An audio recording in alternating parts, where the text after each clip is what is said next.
We got podbean ready. Instagram, we'll get to you in a second. Let's go ahead and start pushing live to the website. Okay, everybody is in the building. Hey, yo, the levels is good. the levels is good. The levels is good. Water boy. First of all, things first.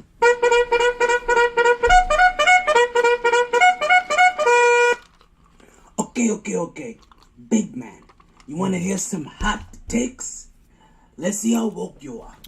You know something about podcasts? Hey, yo, dígame. You kidding me on what, man? I got these three drunk uncles with a sports podcast. They say they got fire takes, pure fuego. You find them wherever you listen to podcasts at. If it's what they say it is, you like and you subscribe. Listen, like, and subscribe, yeah. You know how to call into the show? Yeah, man, with a podbean. You need headphones with a mic to call in. That's no problem, man. They'll also be at Sharky's, 8:07 p.m. on the first Wednesdays of the month. You may get some free Blue Chew. And they keep receipts, so if anything happens in the sports world, MyT's gonna drop a take faster than a rabbit gets fucked. There's only three things I have in this world. My word, my balls, and this podcast. And I don't break them for nobody. MyT Sports Season 7.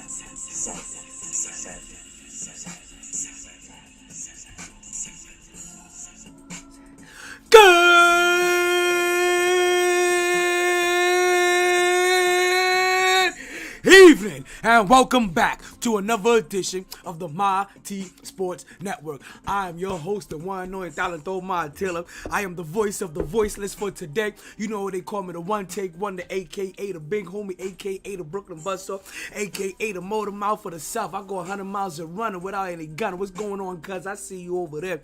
Well, you guys already know we got a big show going on for you today. Man, if you wonder why I lost my voice, I'll go ahead and tell you about my extravagant weekend that I happen to have. And if you don't know about my extravagant weekend, that means I don't think that you following my pages properly. That means I don't think that you know that you're subscribing to my pages properly. Because I was going live on Twitch. I was going live on Instagram. I was going live on Facebook. I was going live on Twitter. That means every time I was going live, you should have heard that little bing bong pop up in the room. You know what I mean? What's going on, cuz? I see you.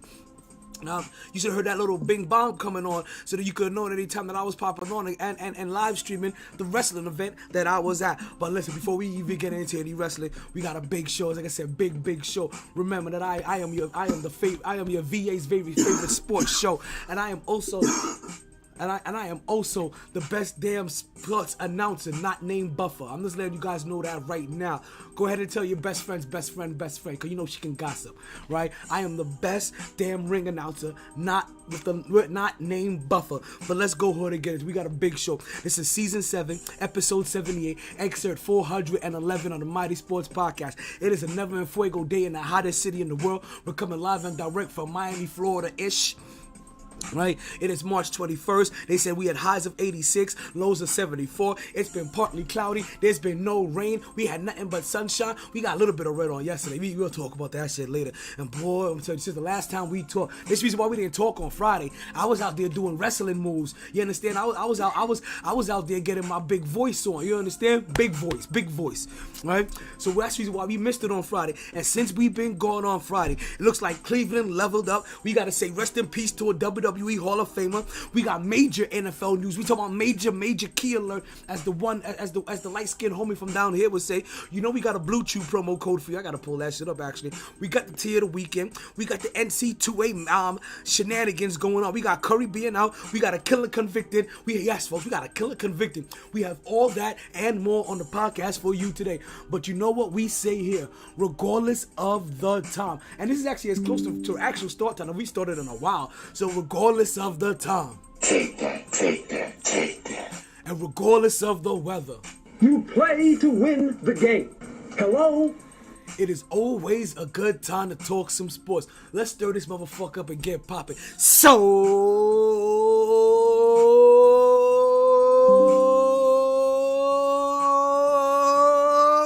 let's start talking. Woo! Back at it like a sports fanatic. MyT Sports. Just like that. It's just like that. I want to thank you guys for joining the podcast. If this is your first time joining the podcast, I really want to thank you for listening. If it's your first time here, let me tell you something that you could do real quick, right? Head on down to my Facebook, head on down to my Twitter, my Instagram, my YouTube, my podbean, yes, podbean, my TikTok, and also my Twitch page. You go ahead and you go ahead and you share. But more importantly, you go ahead and you subscribe so that anytime that we go live, you hear that little Bing bong. you know, that little notification every single time that lets you know that we're on the air for you guys. Because if you haven't been here before, then you're on for a whole complete entire show. We just don't get here and talk sports and hoes. You know what I mean? We actually break down the games. Wait, did I say sports and hoes?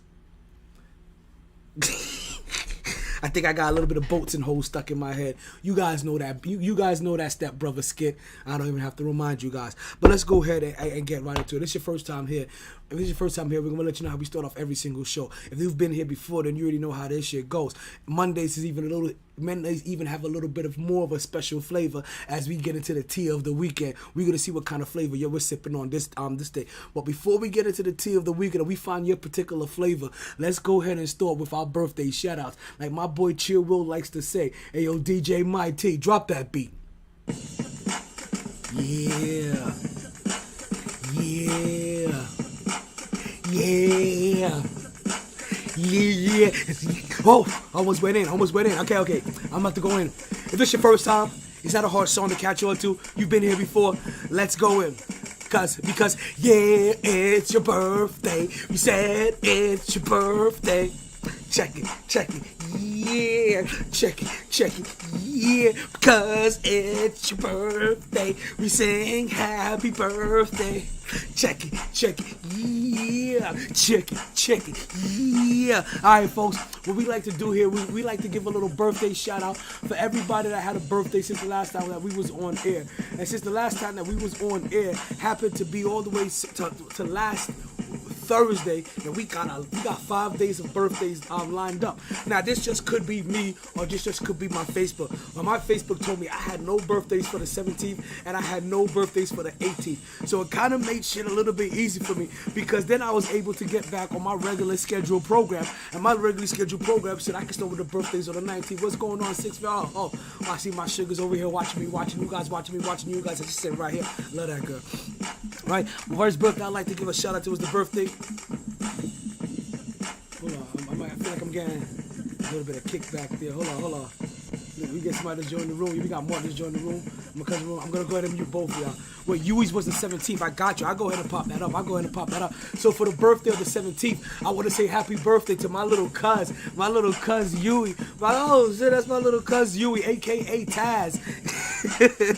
I call him Taz because, like myself, he is a spinning ball of energy. Just pure energy, just spinning all over the place.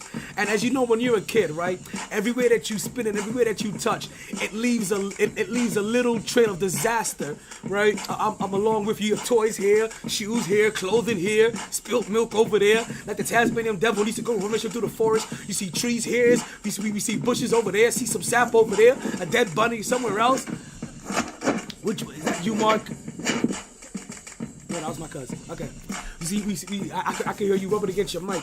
More cousin, I'm gonna get you in here because I got my cousin here and that's his son, right? So to my little cousin that's all the way up in Canada, right? And that's able to see the Niagara Falls almost every time that he looks outside of the crib. And I want to say happy birthday to you, little cuz. Yo, from your big cuz, from your big uncle cuz. I think that's why I have you call me Uncle Cuz. You keep calling me Uncle Junior. Now you call me Uncle Cuz, right? But from your big cuz, I want to say happy birthday to all to you. That's very, very special, very, very special, right?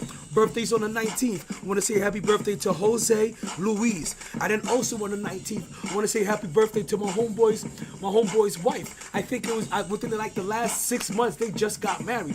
So happy birthday to who is now could be known as Paola Cohen. Happy birthday, and once again, congratulations. I want to say happy birthday to my homeboy Diego Reyes, or or you may also know him as DJ Diego. You can catch him DJing at what's that place down there, University on the right hand side, right before Sample. Damn, I'm forgetting the name of it. But you can also catch him at. Okay, I forgot where you can catch him at. But go follow his page. That's Diego Reyes. Diego Reyes. Go look for me and go look for my friends. Go find him as a friend. That's DJ Diego. You can catch him at your very fine establishments wherever you like to go dine at. He's over there DJ, especially on Saturdays. He's right there, right down the block. If you guys are here local with me. And then today, holy shit, today we just have an explosion. We have an orgasm of birthdays today, folks. We have a birthday for Hammond Sandra, right? She happens to be the homegirl of Monica's daughter's godmother, right? Yeah, so I want to say happy birthday to her. I'm trying to remember all these shits, right? I want to say happy birthday to Jennifer Van Winkle. I believe, if I'm not mistaken, I kind of look at your profile page. I'm assuming that Jennifer Van Winkle happens to be a friend that I met at premieres. Yeah, every time that they have a live band there, you was over there rocking out with your six-pack out. You understand that? We also have happy birthday to Denise Aubrey. Denise Aubrey happens to be the mother of my homeboy Darnell's nieces. Yes, folks, but also my homeboy. Actually, if it's Darnell's nieces, that means that's also my homeboy's child's mother. I don't like to say baby mother and baby daddies because we're all adults here. We're adult mothers and fathers over here, right?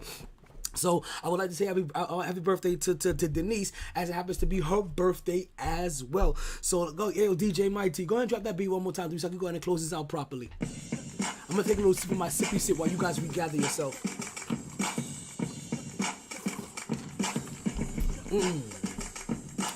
Alrighty.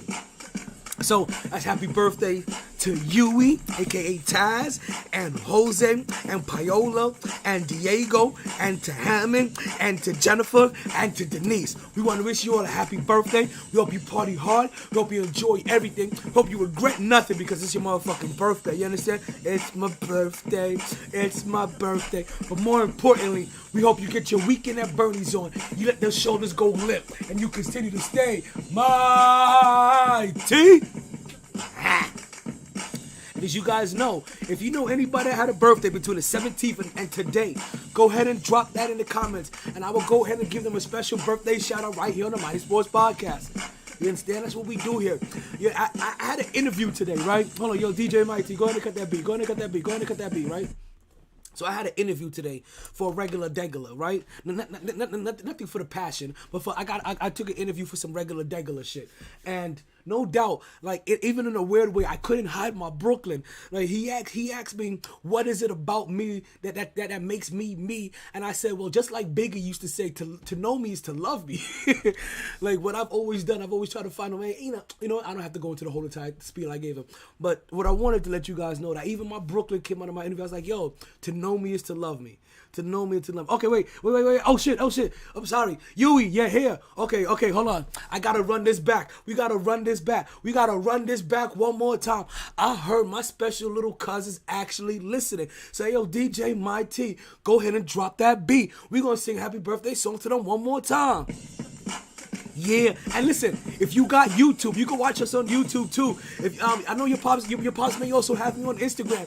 You can catch me on Instagram too. Let's go ahead, little cuz. Let's go ahead and sing that birthday song. If you haven't been here before, let's go ahead. You ready? You ready? Because we said, yeah, it's your birthday. We said it's your birthday. Check it, yeah. Check it, yeah. Because it's your birthday. We sing happy birthday.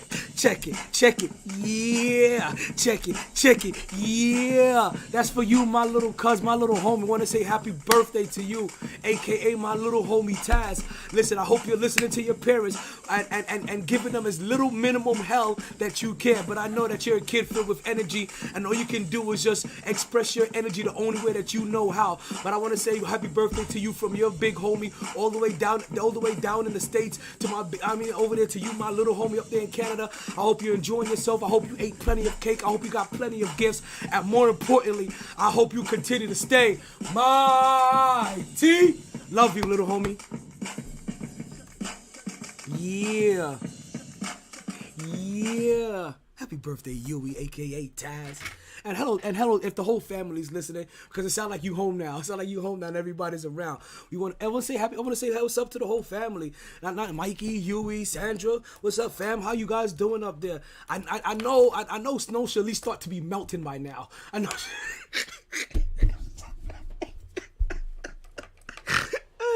I'm sorry. I don't know why that tickled me so much.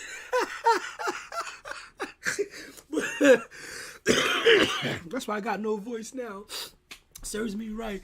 But yo, no, I know the snow should be melting up there for you guys right now. So I hope you guys are starting to enjoy some of this warmer weather as you're able to see some of the greener pastures that's been hiding underneath that blanket of white fluffiness this whole entire winter. Right? Let's go ahead and get into the podcast, right? Excuse me. Again, if you guys are wondering why it sounds like I have a horse's ass stuck in my throat, I was at a wrestling event for 3 days straight, Friday, Saturday, and Sunday, giving them some Tony Baritone. You know that's one of the aliases. I was giving them some of that Tony Baritone action all day, cause you know love is love, love is love. I'll do anything for you guys within my power. Fuck that. You know what I mean? I'll rob a bank for you niggas. You know how that shit go. You know what they say. You know what? And I know everybody has this, right? I know everybody has this. And I always make sure I point this out every time you guys pop up in here. I know everybody has cousins that felt a little bit more than cousins. Like your cousins felt more like siblings, more like your brothers and sisters. Well, this is that cousin for me. That's probably why I think that's why naturally his son called me Uncle Junior. It just had that vibe, you know what I mean? But yes, that cousin I'm talking to right now, he's one of those cousins that felt more of a brother to me, you know what I mean, than a cousin. I have another cousin, Kwame. He's the same way too. You know what I mean? But you know. And granted, we have tons of cousins, but you know, you have those couple that you really vibe with. Those are the two I vibe with. Yeah, you know, every time that we leave and we come back to the family function, we know that we're gonna smell like weed. But also, we know the family function already smelled like weed. We just went to go talk. We have that kind of family. Oh man, we do. Like we one of those families where you could go down and you'll see the grandparent, you see parent, you see child, and even great grandchild. Like you'll see 4 generations of pot smokers. Like it's for real. And like yo, we deep in these woods. I'm just saying that's how we gets down. You know what I mean? But let's go. But let's go ahead and actually talk about the podcast, right? Because we're here on a Monday, and I couldn't miss a Monday for nothing. But also, I'm missing something. I am missing something. My bad. Before we get any further, I forgot that today is March 21st. Today actually also happens to be my anniversary. This is me and my Sugar's 1-year anniversary. So happy birthday to you, Sugars. And she sits right over here off camera. She's supporting and doing everything within her power. I want to say happy anniversary to you, baby. Thank you. I don't know how we made it. Oh, what you said behind my back? I said I don't know how we made it. Oh, I'm not even gonna start. I don't know how we made it, but we here. But we here. Thank you, cuz. Yeah, but we here. We do our roller coaster. I feel like everybody has their roller coasters. We roller coaster like a motherfucker. But you know, we don't like regular roller coasters like them old shits that has like all the good harnesses. You sit down, you strap up all the shit. Nah, we have the ones that only holds your upper body up and your feet are dangling and you feel like it's near death every single time. Like we want pure adrenaline in our shit. You know what I'm saying? I couldn't have said it any better. I listen as I get a slight side eye. But let's go ahead and continue, right? Let's go ahead and get into the tea of the weekend, right? My cousin over here, he cracking up. But let's go ahead and get into the tea of the weekend. As you guys know, what we like to do is that we like to spotlight a couple of the stories from the weekend, a couple of things that were trending, and a couple of things that may have caught our eye. Now, sometimes they may be all sports related like these are, and sometimes they may not. But it is the tea of the weekend. Let's get these hits. Yeah. Got a new song for that shit. I'm sorry. I am amused by my own shit way too much. Like, you guys don't understand, like, what I envision when these things come about, and when they come about, I can't help myself. It's like a comedian cracking up at his own jokes on stage. Like, I have to compose myself. You know what I mean? Yeah. Phil's tea of the weekend. Yeah. Baker Mayfield. Yeah. No respect. Yeah. My bad. Yeah. Baker. Yeah. Dangerfield. Yeah. Mayfield. Yeah. No respect. Danger zone. Browns. Yeah. Sign Yeah. Deshaun Watson. Cleveland! This is for you! Robert Woods, Yeah. a.k.a. Yeah. Bobby Trees. See what I did there? Yeah. To the Titans. Yeah. Smoke weed every day. Juju. Yeah. Juju Yeah. takes his tweeting talents Yeah. to Kansas City. Yeah. When you try me with a sorry receiver like Crabtree, that's the result you're gonna get. I will go to Andy up. You'll get your Barbie chain yap. Antonio Brown. Yeah. Talking about Yeah. being a Yeah. Brown. Yeah. Brown. Yeah. Brown. Yeah. Brown. Yeah. That's a quadruple entendre for you guys in case you didn't know. Because He's a piece of poo. Brown. Yeah. Silly as fuck. The NC2A Yeah. had some major Yeah. upsets this weekend. Yeah. Richmond Yeah. beats Iowa. Yeah. Sorry. 12-seeded Richmond Yeah. beats 5th seed Iowa. Iowa. Listen, I started drinking like 2 seconds ago. I think it's already kicking in. Yeah. 10th seed Miami Yeah. beat USC. Yeah. 11th seed Iowa State Yeah. beat 6th seed LSU. Yeah. They did? Damn, ain't that your school, KJ? Yeah. Okay, you have to tell me again. Yeah. 11th seed Michigan Yeah. beat 6th seed Colorado State. Yeah. 15th seed St. Pete Yeah. beat number 2 Kentucky. Yeah. St. Pete, Yeah. the new team Yeah. of the people. Yeah. 11th seed Notre Dame Yeah. beat 6th seed Alabama. Yeah. 12th seed New Mexico State Yeah. beat Yeah. 5th seed UConn. Yeah. The U, Yeah. other words known as Yeah. the University of Miami, Yeah. beat the 2 seed Yeah. Auburn. Yeah. And then 11th seed Yeah. Iowa State Yeah. beat 3rd seed Yeah. Wisconsin. Yeah. 11th seed Yeah. Michigan Yeah. beat 3 seed Yeah. Tennessee. Yeah.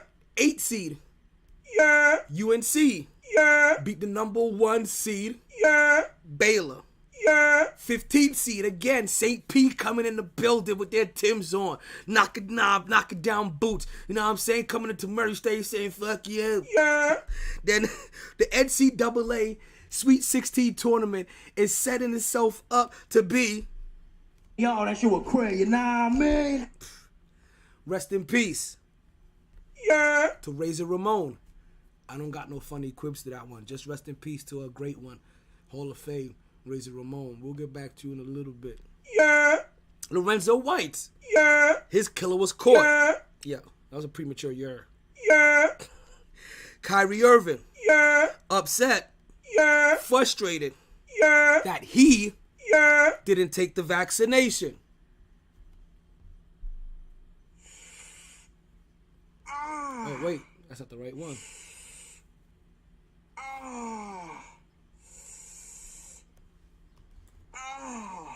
And I understand why. Because Damian Lillard, Yeah. out Yeah. all season. Yeah. And now,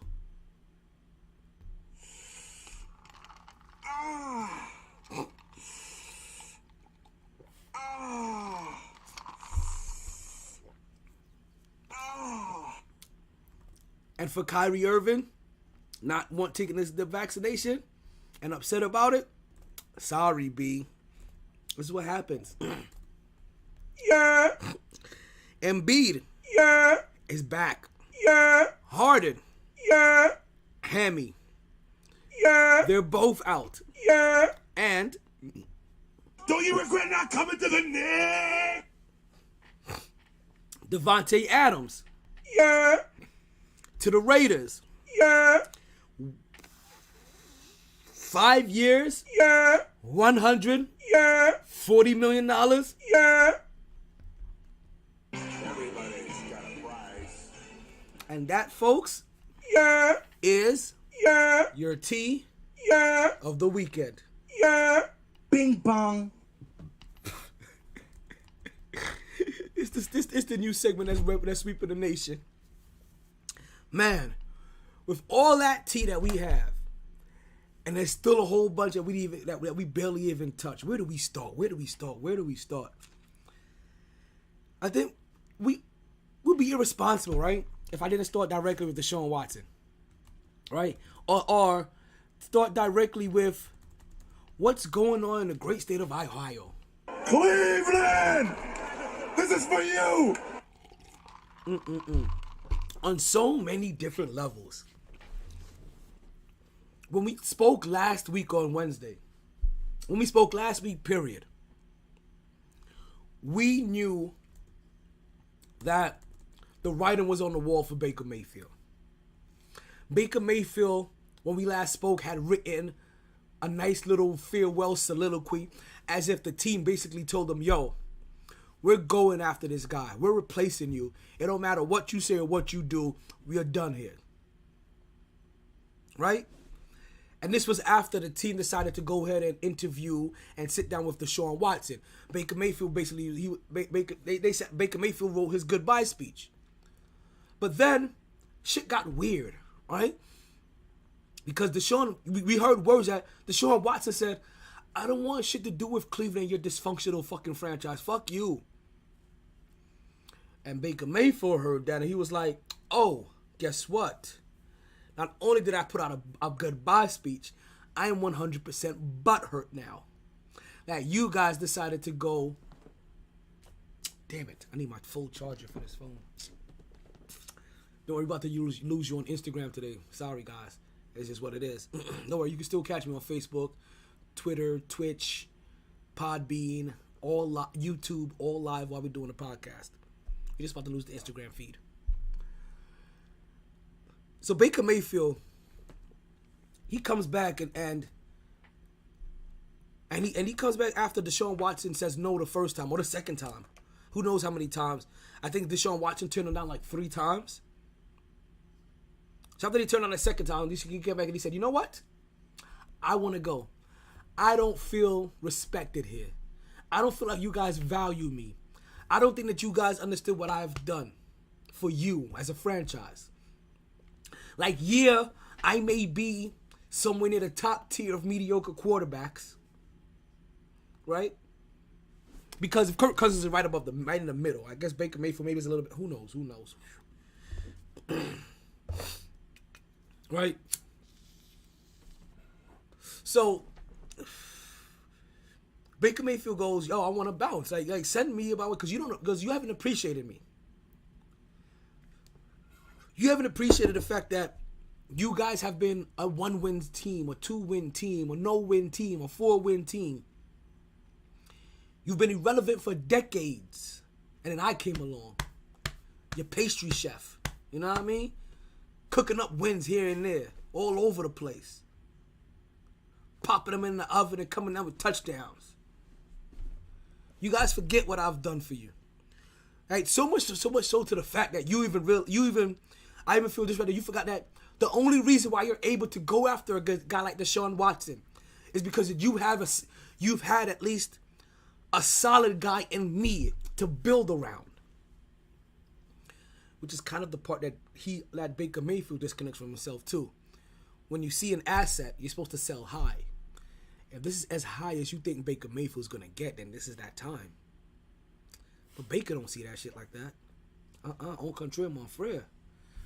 Perfect timing. I see Chill Will popping in the building, and Chill Will is our Cleveland correspondent, and we haven't had a chance to actually talk ever since Cleveland has made their recent changes. So let's not forget that we start off the podcast with a little bit of Cleveland! This is for you! So let me go ahead and get Chill Will introduced so that he can go ahead and start and interject when he sees fit. You drop takes, don't you? You drop takes, don't you? Say yes, sir! Well, if you gonna drop takes, you might as well go ahead and drop them exhibitiously. Cleveland! This is for you! I know you guys forget. There you go.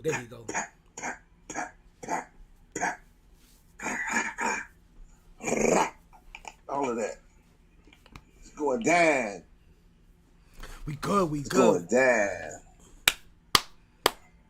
What's good, baby boy? I'm good. You know how it is. You know, I lost my voice a little bit this weekend, but it's always for a good cause. It's a good yeah. Eating coochie is definitely a good call. It's about to go. That's some Scarface shit he hit me with. You know, how you lose your voice. I ain't never heard nobody lose their voice eating pussy like that. Eat the chocha. That's later tonight, because it's my anniversary. You're a madman. You know, it's my anniversary, so everything's on the plate today. A high five. We could give her a high 10. Shit, we could give her 2 high fives.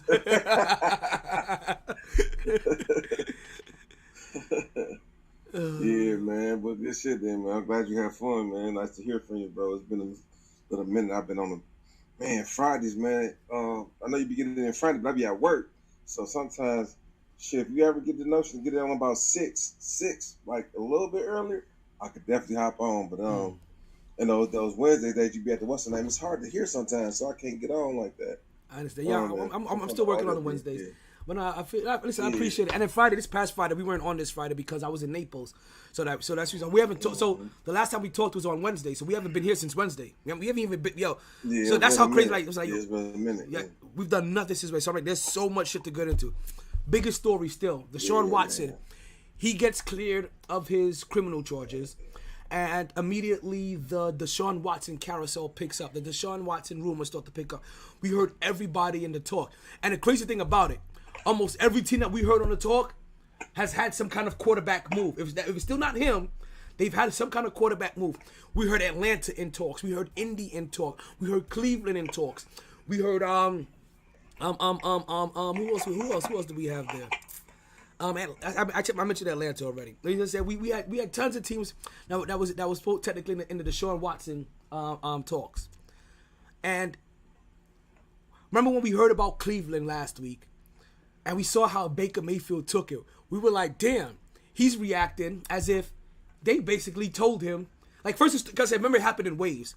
First, it was they interviewed Deshaun Watson, and then Baker Mayfield made his little soliloquy. Right, his little goodbye soliloquy, and then they sat down with Deshaun a second time, and Deshaun turned him down for the second time, and then Baker was like, "Oh, he turned you down. Well, guess what?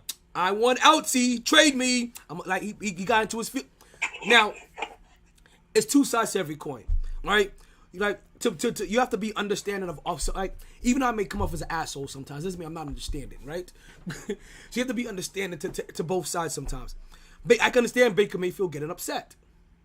Cleveland, before he got there, were sniffing no more than 4 wins for about a decade, right? Okay, I like this. Keep going. So I can understand him feeling upset in a way that, damn, that I helped get you guys back to at least, into at least some kind of winning ways, and now you want to just go ahead and dismiss me, right? I can understand his side of it.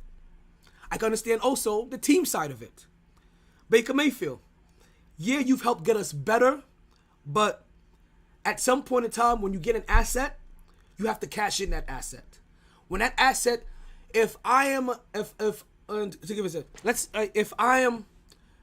trying, how can I best say this? I don't want to give the example of companies, right? But if I'm trying to better myself, right, or better anything, right? Oh, you know what? Perfect example. You're working out, and you catch yourself doing like bench presses the whole entire time, right? Bench presses. You're doing your bench presses, and all of a sudden, you realize after 2 years of doing these same bench presses, you're no longer gaining any more muscle. You've plateaued. The team realized, yeah, Baker Mayfield helped us get some muscle, because he did help us he did help us become relevant again, get to some winning ways, even help us get some of this talent around us. But we've plateaued with you. And we haven't plateaued to a point where we're title contender. No, we've plateaued to the point where we're playoff contender. Okay. So now you take that asset and you see, okay, if I have this asset and we've gotten here, how can I get better? Because we've plateaued. Now you take that asset and you're supposed to flip it to see if you could get something that could get you past what has been playoff contender to now move into the category of championship contender. That isn't personal. Every team should be doing that. Every team, after 4 or 5 years, 6 years of evaluating their quarterback, they realize, oh, we can only go so far with this individual. Then we have to move. It's just a little bit more. It's a little bit more visual with Cleveland because Cleveland had been so bad that it looks like, damn, he did all this for you. Now you want to toss him away? What are you supposed to do? Stay mediocre until Baker Mayfield falls off and then you go back being the offers? No. So I understand Baker Mayfield's being upset. I can fully understand Cleveland saying that we got to move on and we have to go after a better asset. And that's what they did. And they went after Deshaun Watson. And it's crazy, right? Because after Baker Mayfield got butt hurt and made his little soliloquy speech, the second time around he asked for a trade. And even before the team had solidified their deal with Deshaun Watson, they were like, no, we're not trading you. Like, the fuck? So that tell me like, whoa, that Houston is coming after, is allowing you to trade for the field, who I'm now calling Baker Dangerfield Mayfield. He's not in that trade talk. That is no respect. That's not just respect from your team. That's no respect from the league. Baker, we understand what you did for Cleveland, but I don't think your value in the league is saying much. Indiana, like I was starting to think here, even before some other things got solidified, what teams could he go to? San Fran, Indiana, Chicago. Like even I know some of these teams got young quarterbacks and they're trying to possibly move in. Minnesota. I'm like, damn, you can't even touch Minnesota. Where? So if you start playing the name game or start playing here, can we fit this round peg into a square hole, the square peg into a round hole? It's kind of hard to get Baker Mayfield to fit anywhere. And if he has if you have a hard time finding a fit for Baker Mayfield when you play, hey, can I put him here? Can I put him here? Can I put him here? Then what makes him such a great fit for Cleveland? And that's what Cleveland had to make a decision about. The number one thing that surprised me, I'm not surprised that Cleveland went after Deshaun. I'm not surprised that Cleveland decided to go away from Baker Mayfield. I'm surprised that he wasn't part of the trade. Will, before we talk about Deshaun Watson's part into this and his contract, as my senior Cleveland Ohio correspondent, how you feel about how the Browns have treated so far, or treated Baker Mayfield this offseason and went about their business?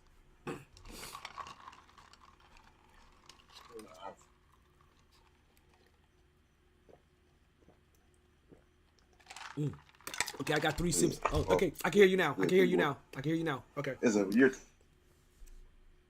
too late. It's a year too late.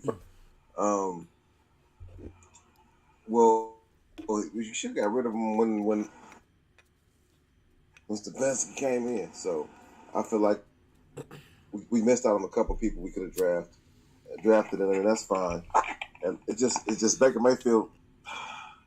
He wasn't getting the job done, bro.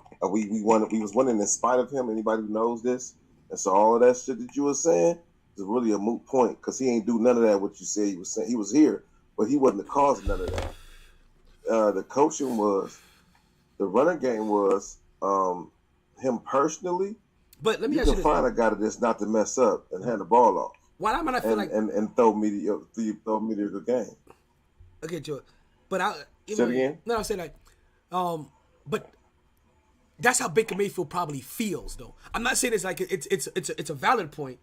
I just feel like that's how Baker Mayfield. Yeah, that's how Baker Mayfield is probably feels. I know what he feels. Yeah, but that means that you lying to yourself. Mm-hmm. So what I'm saying. So now that the fact that you're not aware needs to be addressed. Like, listen, we won these games in spite of you most. Like, you got to know that. And if you say, well, I was hurt, if you say, well, this was an issue, like, I don't want to hear that, because why would you hurt playing? You know what I'm saying? We just got Jacoby Brissett, which is a great pickup. Jacoby Brissett can do the same thing as Baker Mayfield do on the field. They're the same person. He may be a little bit better because he can throw, he can read defenses better, and he can throw from the pocket better. So having Jacoby Brissett, we probably would have been more or just as successful as we would with Baker Mayfield, period.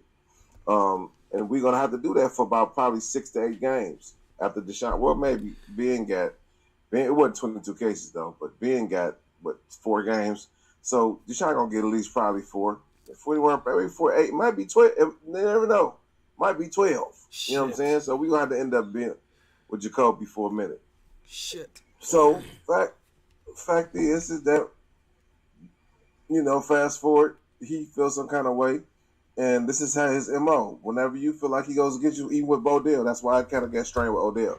Odell, doing shit like, exchanging jerseys, getting the autograph signed shit from Brady's and the Aaron Rodgers of the world, like being a fan. He don't like that.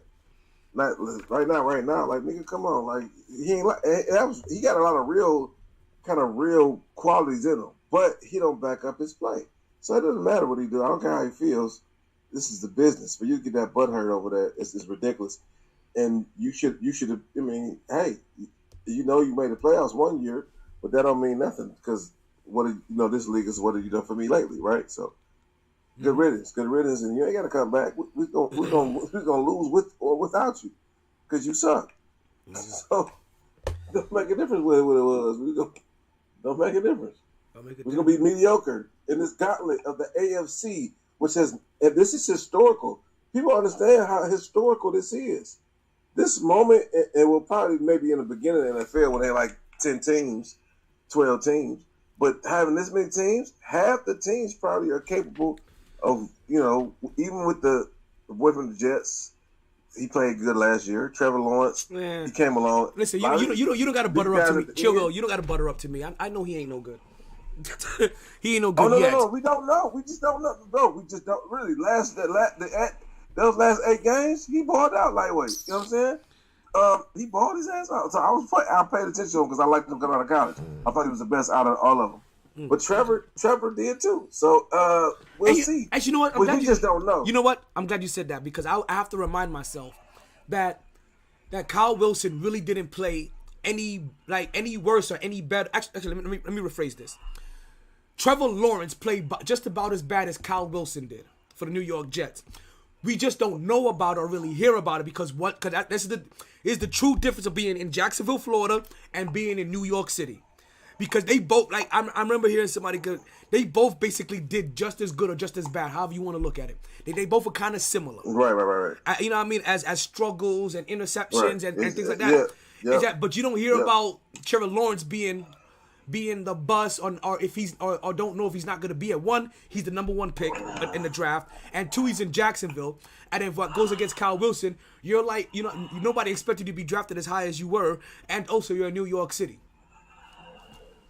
Right, Zach. By the way, I keep saying Jack. What I keep saying? You and my. What did I say? What did I say? You give him a name. You just give him man. I didn't say Zach Wilson. You yourself, bro, like you do all the time. You just fuck up a name.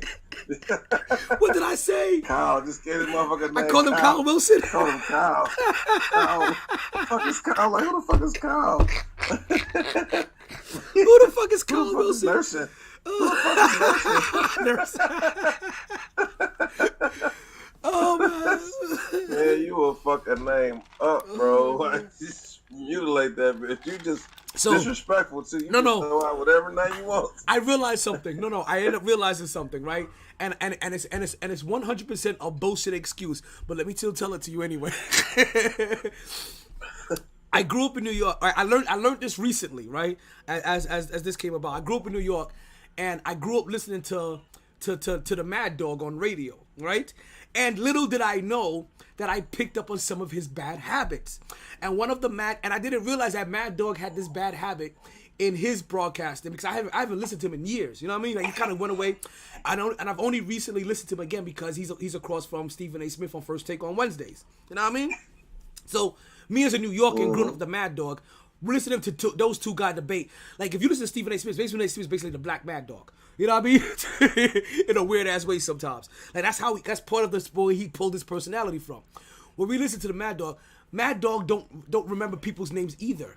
You know what I mean? Or he always mispronounces shit. He'll make up a whole entire fucking word, and you question like, what the fuck? And I realized that some of my earlier influences in sports radio happen to be that, and I think that's where that comes from. And as I told you, I don't believe that shit myself. I just happen to realize that he did that shit, and I figured that I must have been listening to him when I was a kid. And if I tell that story, it actually can sound believable. No, it's just when this is a brain fart. Everybody got one. Like when I write, I just be missing words sometimes. When I text, like I just miss it. My brain, I done typed the whole sentence and I done missed like 3 words. So I'll go back and look. Like, damn, this is crazy. I done missed like 3 whole fucking words. It's just I'm just typing some shit I want to type. That ain't even a word I want to type. That's why if there's any kids listening, so it's just if there's any children listening, this is why one. I don't know how you got past the ratings to be able to listen to the podcast. But thank you. Make sure you like, subscribe it, and share. But this is also why your teachers would tell you too. After you write something, don't read it back in your mind. Read it back out loud. Because when you read it back in your head, you still feeling those words that are supposed to be there. You know what I mean? But when you read it back out loud, you'll realize that is offbeat and there's a skip there, and you'll realize the words that you missed. So for you kids, like I still gotta turn in assignments. I don't even know that's still a problem. Like, don't Google now filling don't half these docs, even when you miss 3 words, it'll be like, hey, you missed 3 words right here. You meant of the B. like I'm telling you, like put in words like never. You might put in the word nigger. Like if we gotta watch it. like I told you, I still you gotta watch it. You gotta watch it. When I went back to school like 10 years ago, right? And I hadn't been in school like about for 10 years before that. When I told you how we had to do research, you know the number one thing I was regretting going back to school was having to do research papers. I was like, if I have to, like these fucking research papers gonna kill me. Because you remember how we had to do research papers? We had to literally go to the library. We had to go look for shit by sections. You know what I mean? And pull out actual references. Bro, when I went back to school 10 years ago and I found out 10 years ago? Yeah. I went back 10 years ago. Man, yes. So I got out of school 20 years ago, and I went back 10 years ago. You know what I mean? So after going back like 10 years ago, I realized that they changed up the whole entire research system. All this shit is digital, and I was like, oh my god, it is so much easier now to pull references. And when I heard, and you know, like when you're hearing all of the kids complain about, damn, we need this many references, right? I'm like, wait a minute, but I just need to bring them from this though. I don't have to go there. I'm like, oh, I can get you those references easy. Like shit, like research. Like regular? You mean like regular school though? Like you went like regular? Like in college? Like regular, like paper. Okay, so I thought. Yeah. I know master like references. You mean like 3 or 4? They be needing. Now we need a whole lot. It's just to put whatever you need them like the format. Yeah. It's the hard part. Put them in that format they request, and that's why you need that book, that English book.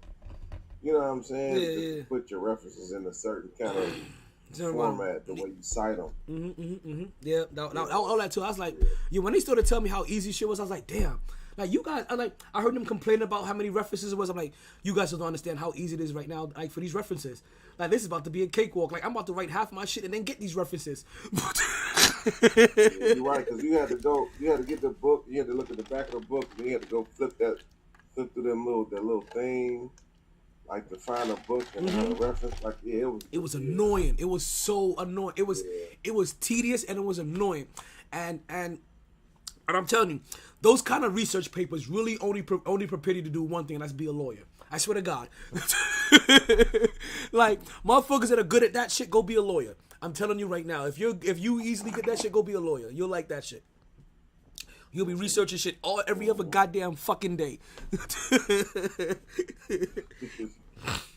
So let. But that's. Go ahead. But back to Baker, man. Fuck him, because he made his bed and he gonna lie in it for the most part. Yeah. And he had to come back. You're right. He feel like he can feel any kind of way he want to feel. You know what I'm saying? Because at the end of the day, we got Jacoby Brissett, and that's the same person.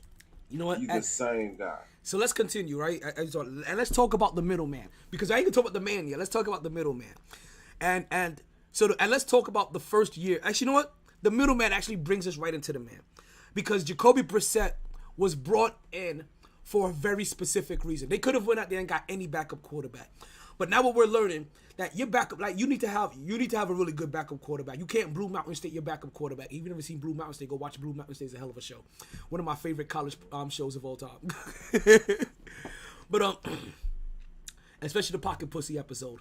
But Blue Mountain State, you need a good backup quarterback, and they went and got Jacoby Brissett. They could have went and got anybody, but they knew they wanted somebody that can really hold down the fort for 2 games, 4 games, 6 games, 8 games.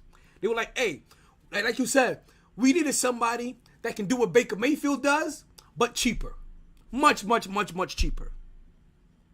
And that led... He ain't get paid that much, for real, I don't think. Who? Yeah, Baker Mayfield not get paid. But Baker Mayfield's looking to get paid. You know what I mean? That's just so you know he's trying to get paid. He's looking to get paid. He's right. So they want to be like, okay, we need 1 year and much cheaper, and not Baker and bona fide backup. Now in comes Jacoby Brissett. Now the thing that makes Jacoby Brissett so important is because it's like what you said, Deshaun Watson. We don't know how many games he's going to play his first season. We don't know if he's going to get a 2-game suspension, a 4-game suspension, a 6-game suspension, 8-game suspension. Shit, you said he may even get 12. I wasn't going past half, but you said he may even get 12. And 22 women is different from Ben had one case, wasn't it? He got 22. Yeah, so they might find some validity in all of that shit when they start doing whatever they're doing. I mean, either way, man. The fact is, Jacoby would be a good stop. Yeah. I'm gonna tell you this. He just made me think about this. I feel like the determination of how many games Deshaun Watson gets is based off how much information the NFL was able to uncover. Like it was like, okay, you ain't getting no legal shit. They get everything. The NFL is better than the feds, like hands down. And they be hiring PIs, and they don't have no parameters. Mm-hmm. You know what I'm saying? They get all that money for real. Like they this is what I be telling people. Why this was not a thing that Watson, like, oh, these 22 ladies are lying. Okay, maybe so. Who knows? But just because this happening don't mean it ain't true. And this is the trick. Like, this is the trick that typically media does against people in general. They take the truth and they use it against you. All right, I'm definitely drafting Deshaun Watson because he had a problem with women. That's what we need to do. Let's draft him. Great, that's awesome. Let him do what he do. And just accumulate these stats.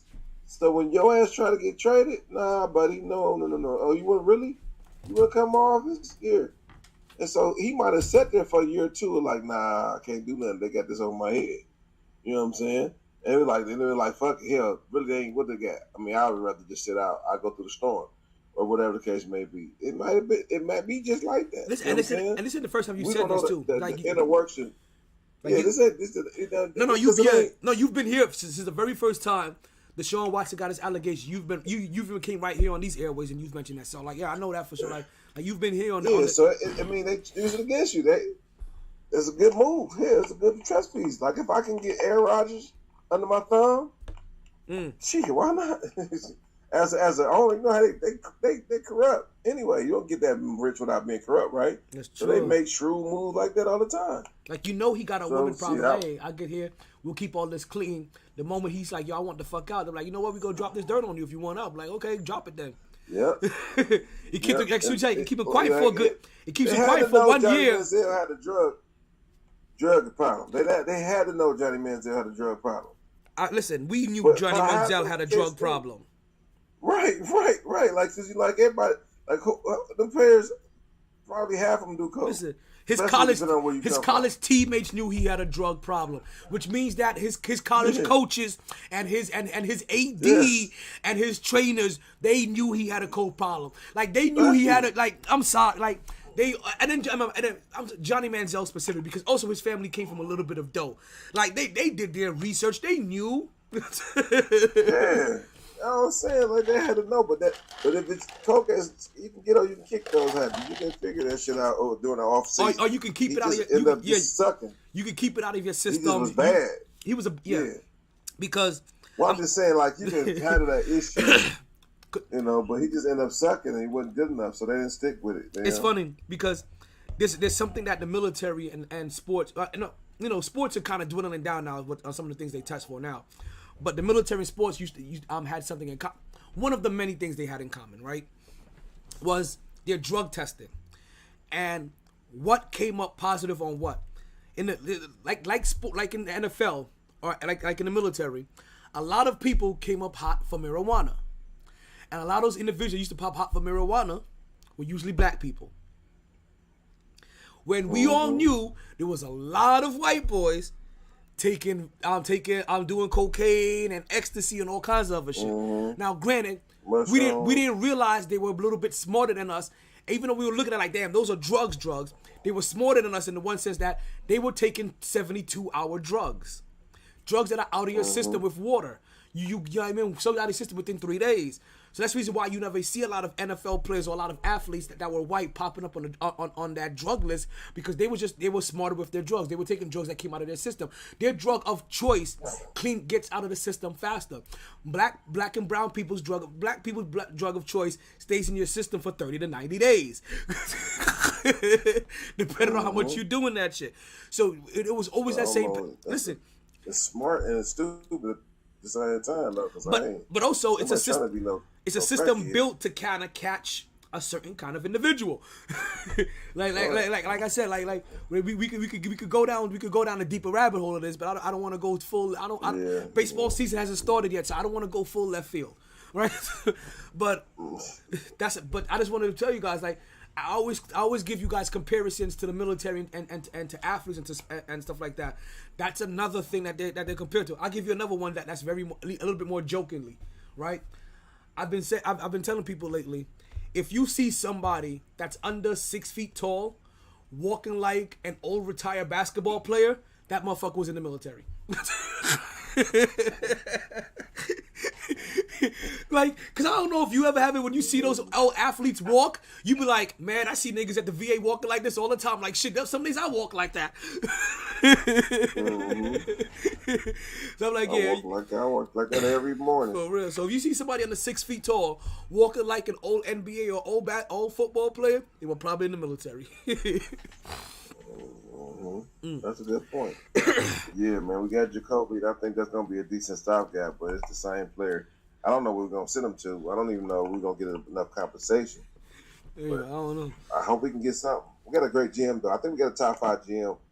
So let's talk about how your GM finally. But I stay at Jacoby because you was escalating, so I'm gonna just stay at Jacoby for now. I know, yeah, because your GM. Let's talk about how good your GM was, right? Because he gets in Jacoby, right? But he gets in Jacoby obviously after the Shorter sign.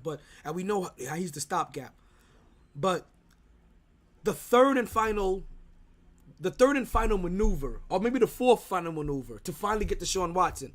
After Deshaun Watson basically turned him down a third time, and then he was like, basically, hey, what the fuck is it going to take?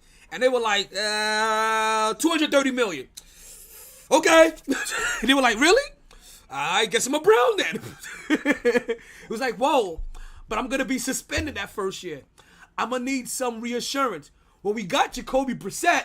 No. I mean, we're going to get Jacoby Brissett. No. I need some kind of reassurance. Okay, out of your $230 million contract, we're only paying you $1 million in the first. B. Jacoby Brissett's going to get paid more than Deshaun Watson in that year. That's crazy. That's crazy. But as soon as you hear this, now for you guys is wondering, like, I know you wonder, like, wait a minute. It's all guaranteed, though. Yeah, I mean, yeah, all 230 is guaranteed. But remember, For everybody that's out here wondering, like, That's Yo, that shit was crazy. Nah, man. if that's 230 guaranteed, that's supposed to be 5 years even. With his suspension that first year, well, okay, wait, I don't have the math in front of me. Okay, Google, what's 230 divided by 5? The NFL gonna get that back. So it's like 40-something a year. Yeah, so okay, so let's say he's supposed to get 40. Normally, so if he misses every game, it's supposed to be multi-millions. Multi-millions. Well, now he has a $1 million contract this first year. But it's guaranteed. Yes. But he's still going to be suspended, though. Try again in a few Where the NFL going to suspend his money. So that now his suspension is only towards that $1 million of guaranteed money that first year. Instead of what would have been 40-something million dollars broken down into 17 pieces. And them taking back 8 of them. You know what I mean? So then I'm taking back $20 million from him. They're only taking back $500,000 if they suspend him from half a season. That's what they did for him by that. So yeah, all of his money is guaranteed. So yes, all of his money is guaranteed. But that first year, he only gets paid $1 million so that he can get $229 million guaranteed. This is basically a $229 million guaranteed contract because it's going to be minus whatever the NFL takes for his first season where he gets paid $1 million. That may have also been the kicker. Like he was like, yo, we'll give you 230, but also I need something done for that first year. We'll pay you $1 million for that first year. You get the rest of it. Do you need the money right now? Your money good? Okay, $1 million. We'll give you incentives, bonuses, whatever you need to get for that first year, whatever, signing bonus, whatever. But that first, the portion of your contract that the NFL could come after through suspensions is only going to be $1 million versus $45 million. So would you would have done that? Hell yeah. So let's get into the nitty-gritty. If I'm the Sean, so that's what I want. Yes. No, I'm not. I'm talking about if you're the Browns, is that a good deal? If that's what it is, this a good trade? It's a good trade, yes. At the end of the day, it's a good trade. I'm just pointing out the minutiae of the trade. You know what I mean? Just breaking all down a little. No. I want to know why. I got you, but I don't want to know why, because I didn't like the trade. I'm not even convinced on Deshaun Watson. Never will be. Well, I did see your retweet. I did see your history retweet. I was like, damn. At first, I was like, yo, who the fuck is Chillwill retweeting? Chillwill is retweeting himself. Yeah. You know, it's funny. I was like, who the fuck? Like, listen. I was like, no lie, because you have the unconventional thought of Deshaun Watson. So I'm going to say the same thing that everybody else is probably there. Like, yo, which crackhead is Chillwood over here is fucking retweeting? Oh, shit, Chillwood is retweeting himself.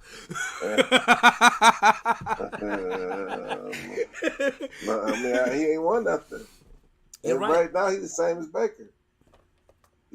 It's funny, but it ain't funny because right now he's the same as Baker. You are right. And if we're talking about end results, he's no different than Baker Mayfield right now.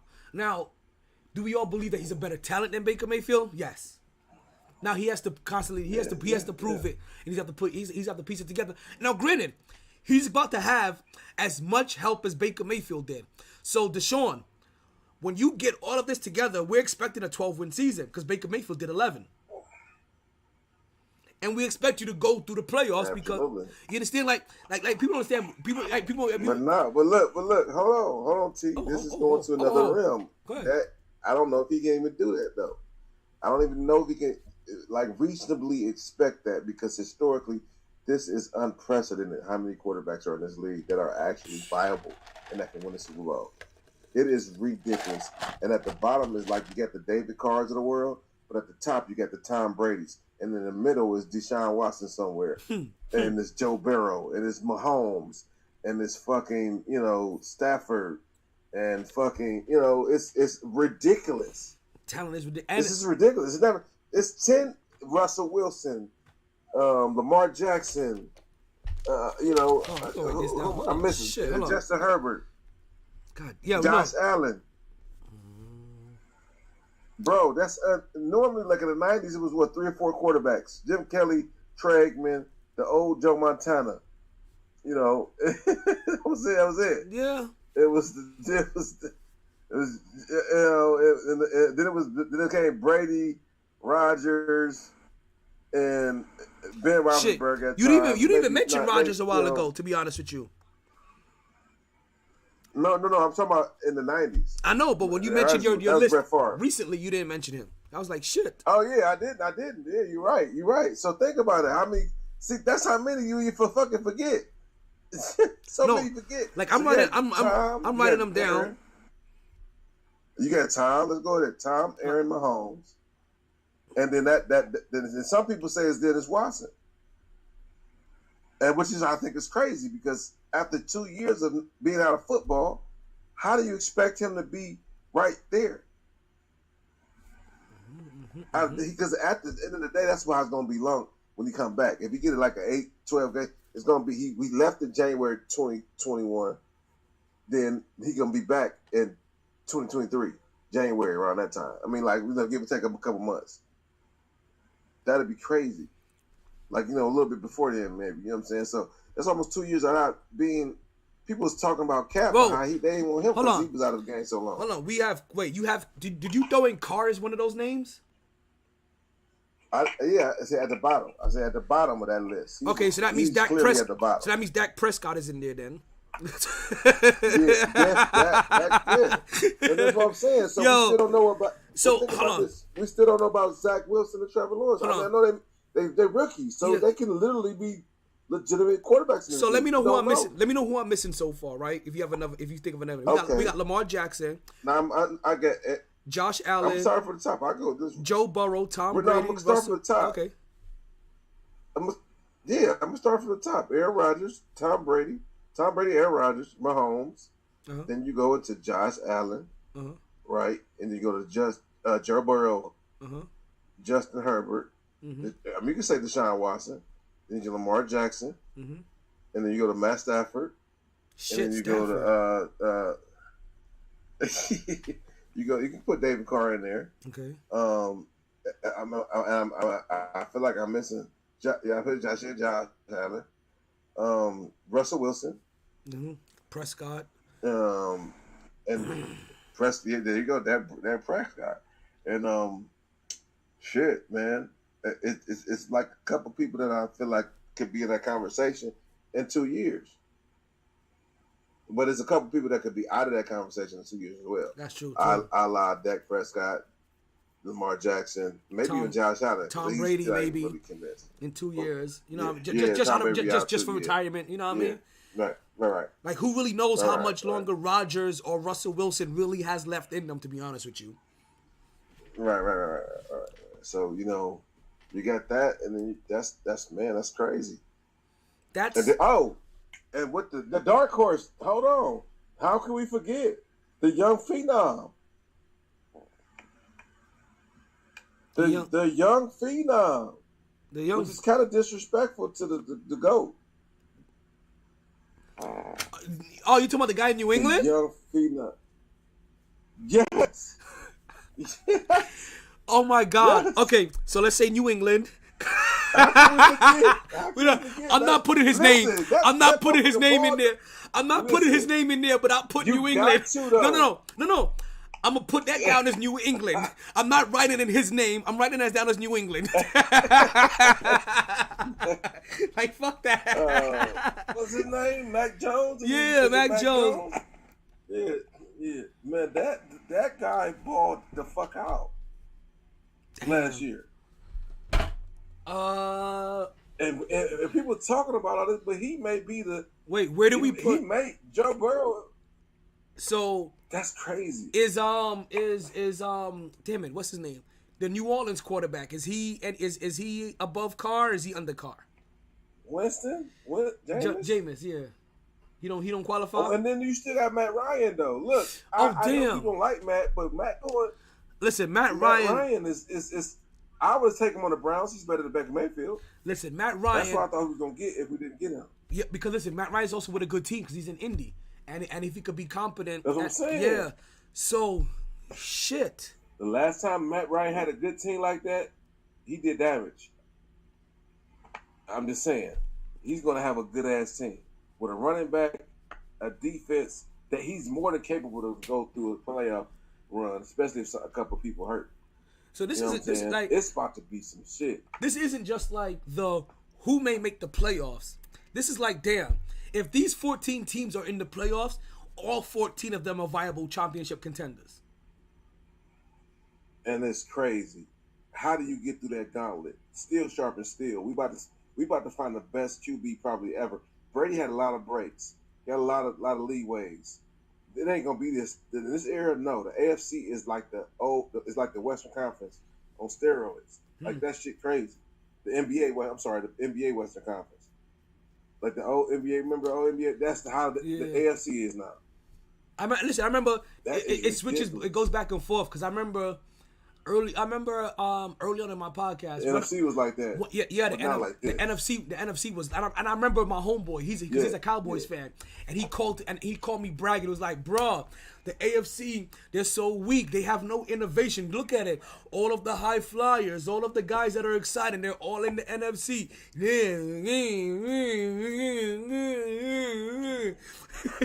He was just going on, and really, and this is and really, and he just happened to catch it a good time because I think also Peyton Manning had just left, so it was just like, okay, it's Tom Brady, and that's it.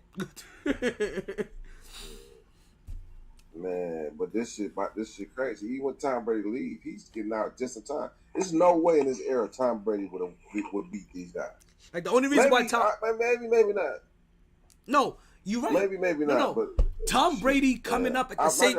Tom Brady coming up at the same time as these guys, I don't think is beating them. Tom Brady can beat them now because he has 22 years of experience on them. Right. Like Tom Brady is beating them with the one thing that every quarterback wished they had: experience. And Tom Brady has all of the experience in the world and hasn't lost all of his arm strength yet, so far. Because that's usually what happens. That quarterbacks, by the time they get the level of it, even Peyton Manning's experience as he was, by the time you get that level of experience, you be like, damn, everything now I see. You don't have that arm strength anymore. But we see it with basketball players. You don't have the same jump anymore. You don't have the same lift. You don't have the same ups. You're slower. You're beat up. You're not as healthy. Tom Brady has managed to stay healthy and maintain arm strength. That's the reason why. That's the only reason why he's one of those. Like Tom Brady's not even like. What makes him great is that you can't really compare anybody to him. He's an outlier. Like it's weird because you and that probably be the nicest thing I think you've ever heard me say about Tom Brady.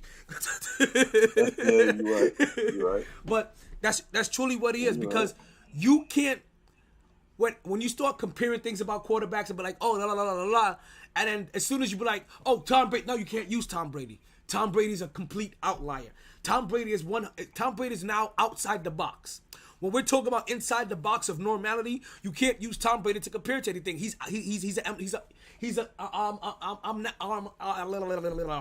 I'm missing up the word. I'm anomaly. He's an abnormality. Anomaly, yeah. You know what I mean? He's a glitch in the matrix. Abnormality. I'll take all of that. Like listen, I'll go as far to say, listen, he's become Neo. Like Tom Brady, if you want me to say something nice about Tom Brady, he's become Neo. This has been the nicest I've ever talked about Tom Brady in one podcast. I need a drink. I must be drunk. But this isn't about Tom Brady. Man. Like we're not getting into the minutia of Tom Brady. We're just, if we get so let's continue. Because I feel like I have to say something. Like I'm stopping myself and trying to play the drop or anything. It's like I'm like, say you don't know about me, Joe Rogan.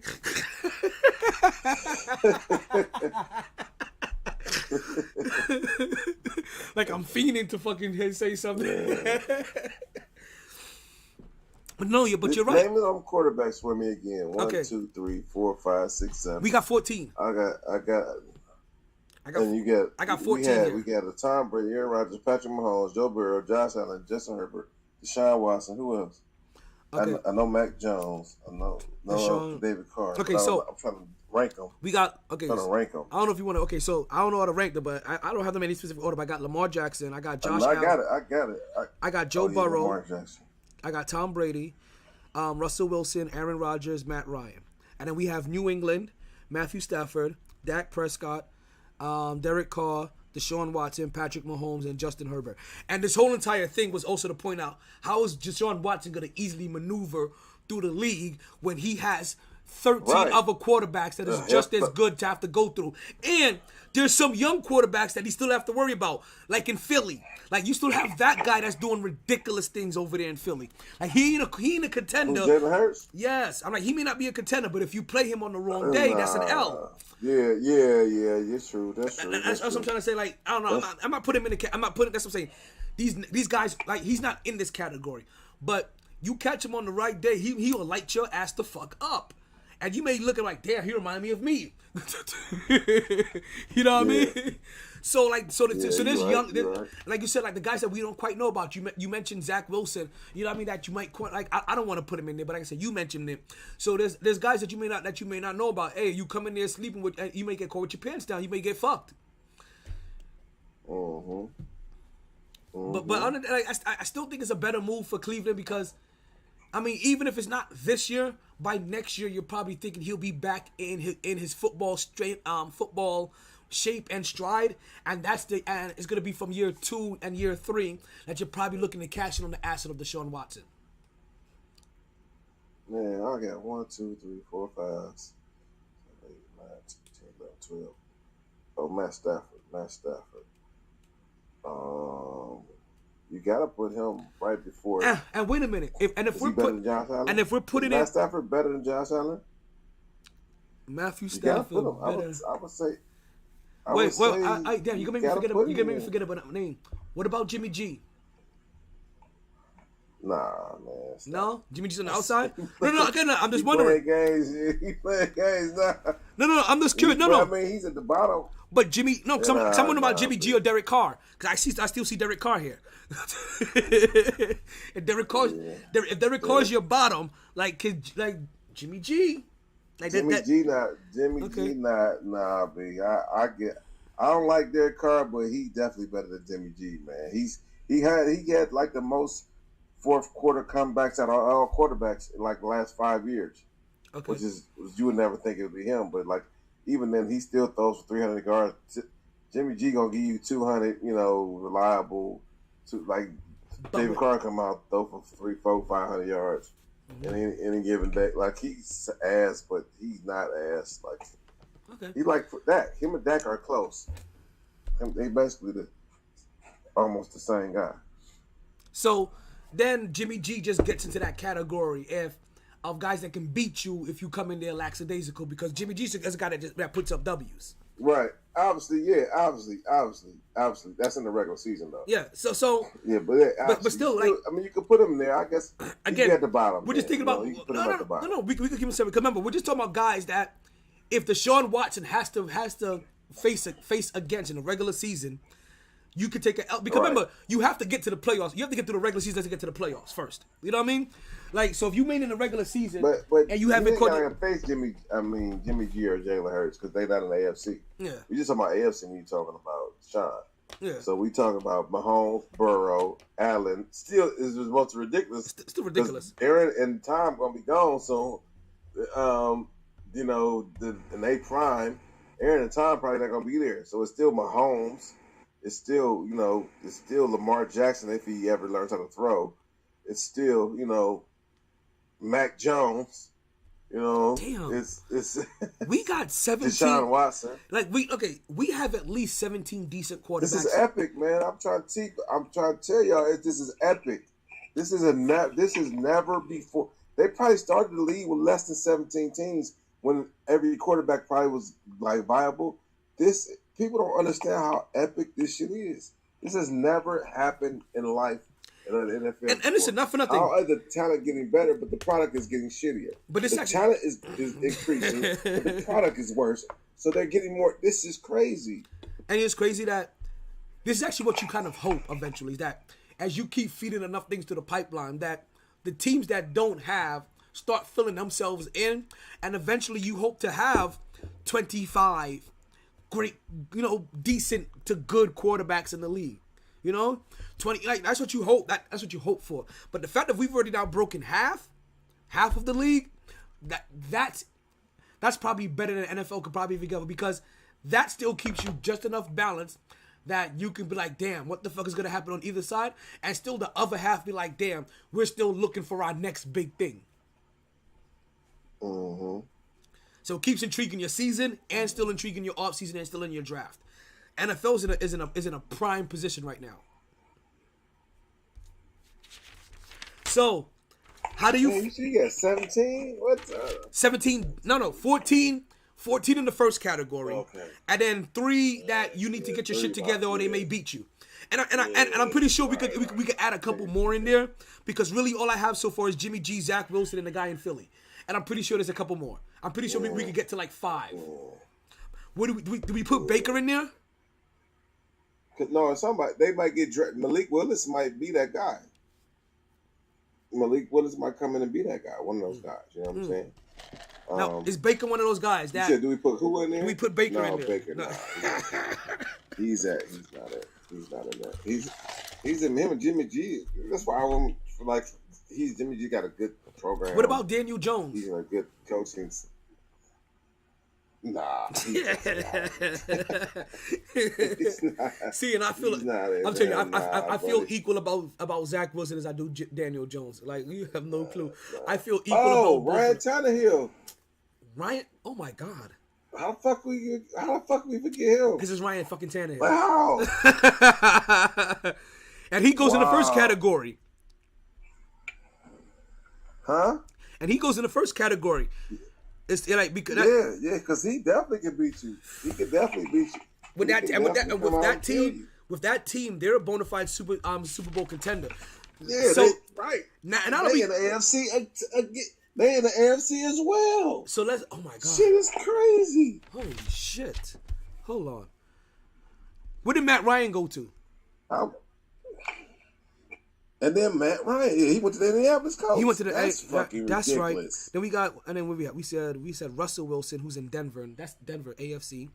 Then we have Joe Burrow. He's in the Josh Allen, Lamar Jackson. Let's see. Tampa Bay, that's in the NFC. Rodgers, NFC. Joe Burrow. Where's Cincinnati? Cincinnati's in the AFC. Shit.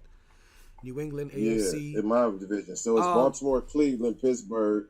And Pittsburgh being Pittsburgh is finally about to be shit. But not how long? Because they're going to get Malik Willis. I'm telling you.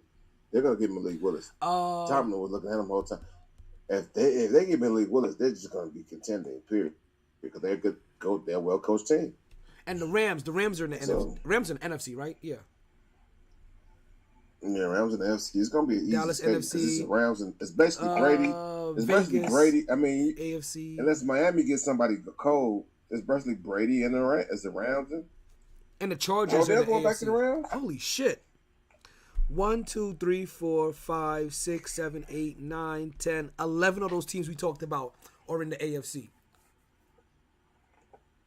11. Shit, ridiculous. 11. God damn.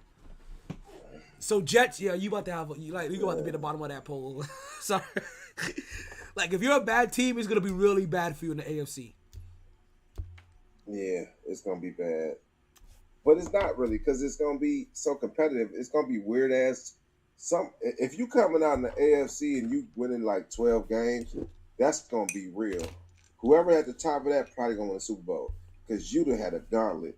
It ain't no more easy unless you playing NFC, like whatever the fuck, like whatever Atlanta division is. Or Buffalo, Like Buffalo. You gotta play Brady.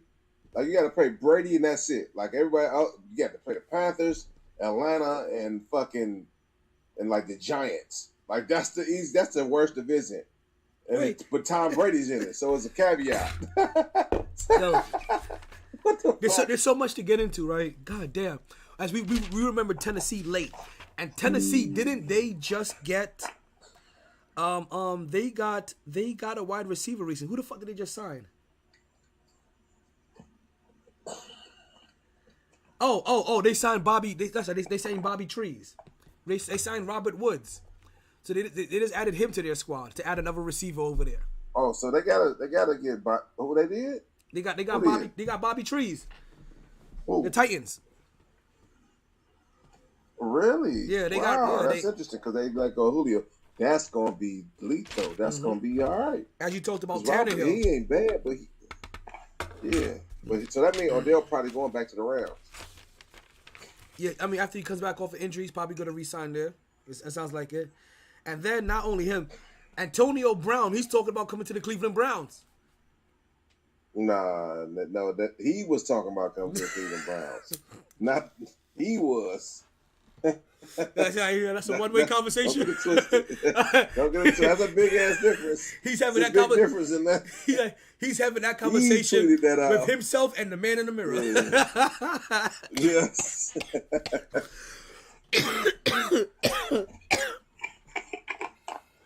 Oh shit, that is funny.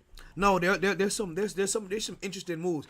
We saw Juju Smith-Schuster. He decided he wanted to take his tweeting skills over to Kansas City, and now he's gonna be over there with the Chiefs, and the Chiefs could use it. That's ridiculous. That's ridiculous. And after nothing, Think about that. First of all, why do they have a running back in the wide?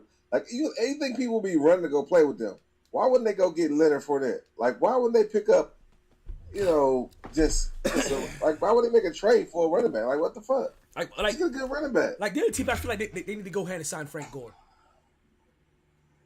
Like even Frank Gore. Somebody like Adrian Peterson, somebody that you can give 2 downs to and just workhorse for 8 yards.